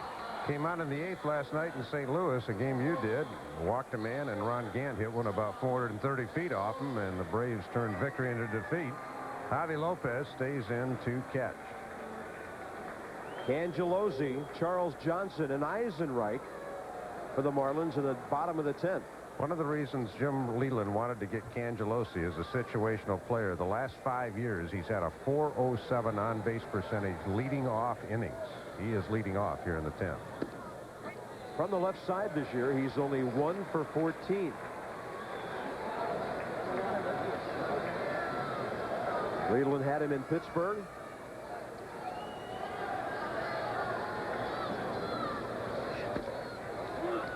A little high fastball. Bilecki really didn't fool anybody in St. Louis last night, because the first man he faced in that 8th inning was Dimitri Young, who hit a rocket labeled for the left field corner, and Mordecai was able to reach and pick it off. And he walked Langford. Then Gant took him deep. He's got to play near the line. Has to make the throw, and McGriff did well to hang on the bag. Wonder if McGriff's maybe stretched a groin. Fred's kind of bent over at first base. He had to make a very awkward move on that as Bilecki threw him a lob. Watch Fred, how he has to get a little discombobulated here once Bilecki makes a toss. Now Fred's waiting for something nice and smooth, stretches out, and all of a sudden he goes, ooh, and I got to stay on the bag. Maybe he got his foot stepped on too. Yeah, I was going to say that he had to avoid getting spiked. Marlins are down to their final 2 outs. Braves trying to make a winner out of Bird. Bilecki trying to get his 2nd save of the year. All the time he's been around the major leagues since '84 with the Pirates. This would only be his 5th career save. Now, Bilecki really resurrected his career in Atlanta last year under the tutelage of Leo Mazzoni. Had him throw a lot, and he built up arm strength. Fly ball right field. Should be easy for Andrew Jones. 2 down. And Atlanta's 1 out away from their 10th road win of the year. A little message they might be sending to these Marlins. We are still the champions. You are the pursuer.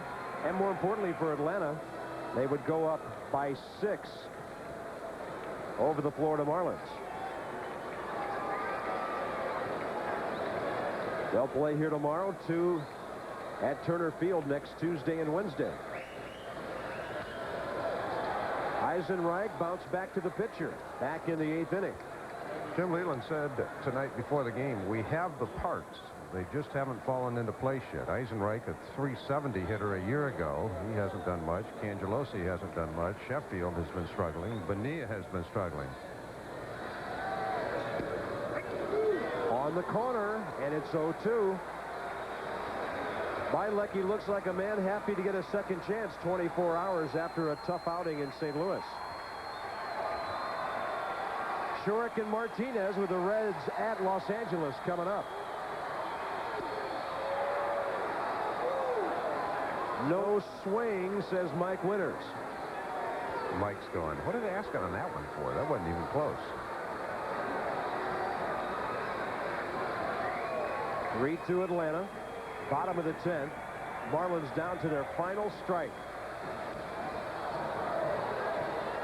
Pretty much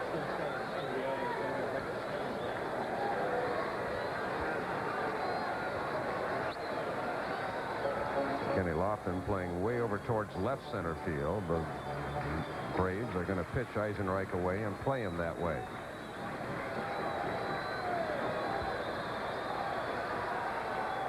One ball, 2 strikes. Up the middle, and the Marlins aren't done yet. Tying run on base with 2 outs. And back up to the man who delivered in the clutch 2 innings ago, Kurt Abbott. His 2-out bases empty double finished Maddux and set up the game-tying hit by Edgar Renteria. Well, Abbott's one of those generally all or nothing at all type guys. He's got good pop in the bat. He's got home run potential. He strikes out a lot.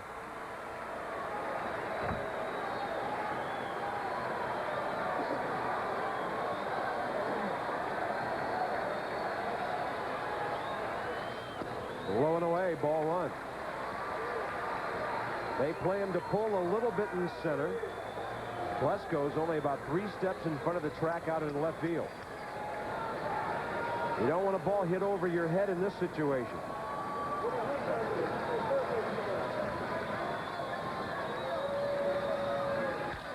Base hit right field. Stopping at second base is Eisenreich. And it's up to Renteria. Can he do it again? Bilecki, he looks like he's laboring a little bit with his delivery right now, and I think Bobby Cox concerned. There's activity, Klontz and Embry in the bullpen. Looks like Bilecki just laboring to get it up there. And Abbott takes it the other way. Yeah, that was a slider. It was a pretty flat breaking pitch. Now the tying run is at second base. The winning run is at first. Renteria 2 for 4. RBI single last time to tie it up. Offered to bunt. Ooh. That gets some people moving around. It's ball one. That's got to drive Jim Leland nuts. Basically, you're saying, I can't do it, and I'm going to leave it up to the next guy.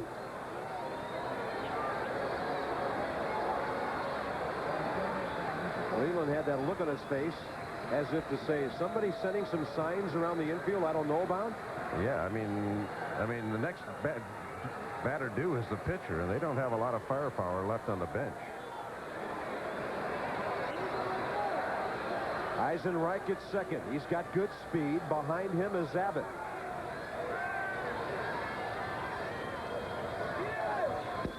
Breaking ball misses low and away.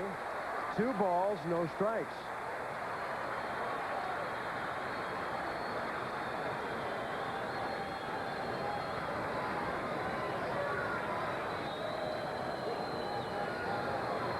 Atlanta has given up 1 lead tonight.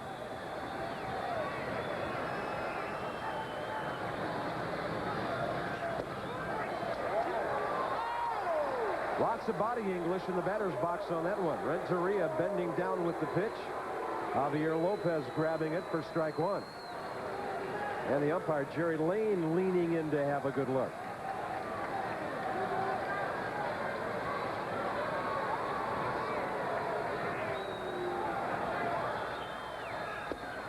That's over but low, ball 3.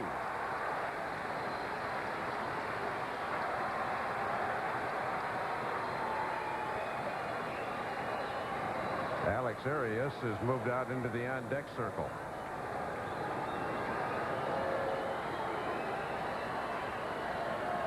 Three balls, 1 strike. He walked him, and the bases are loaded. All of this with 2 outs, just like the 8th inning.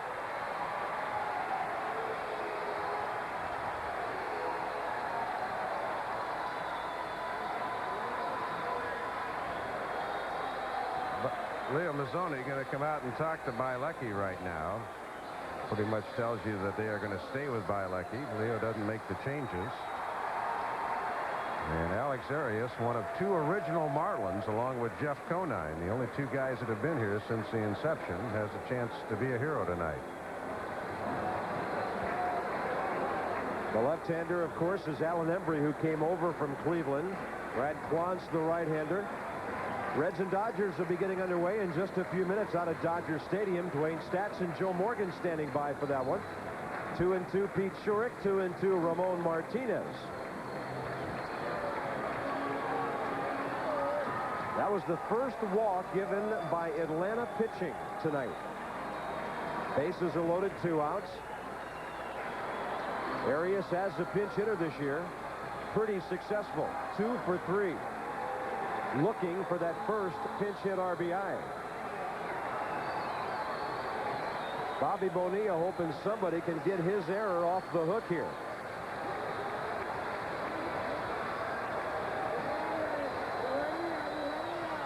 That's a strike on the outside half.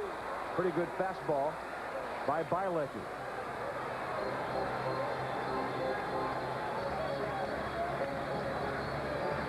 Eisenreich singled with 2 outs. So did Abbott. And then the walk to Renteria.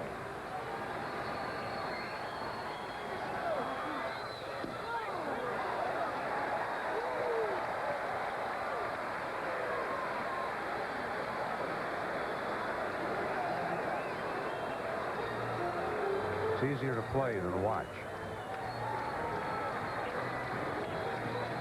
Well, Chipper Jones is the main reason Atlanta still has a chance to win this game. 1 ball, 1 strike.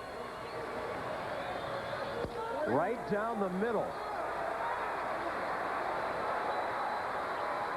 Arias had to be looking breaking ball to take that pitch. Gary Sheffield is on deck if Arias keeps the game going here without winning it. 1 ball, 2 strikes. And Bielecki gets the strikeout. Atlanta holds on to win it 3-2 in 10. But not without a big-time struggle. A goat last night, close to one tonight, but that's baseball. Bielecki gets the big strikeout, and the Braves prevail. Hard-fought ball game. The Marlins did not go quietly, and Bobby Bonilla's error in the top of the 10th inning is the decisive play in the game. Bielecki shook off a pitch. Lopez may have called breaking ball. Bielecki said he took a fastball right down the middle. I'm going to fire another one.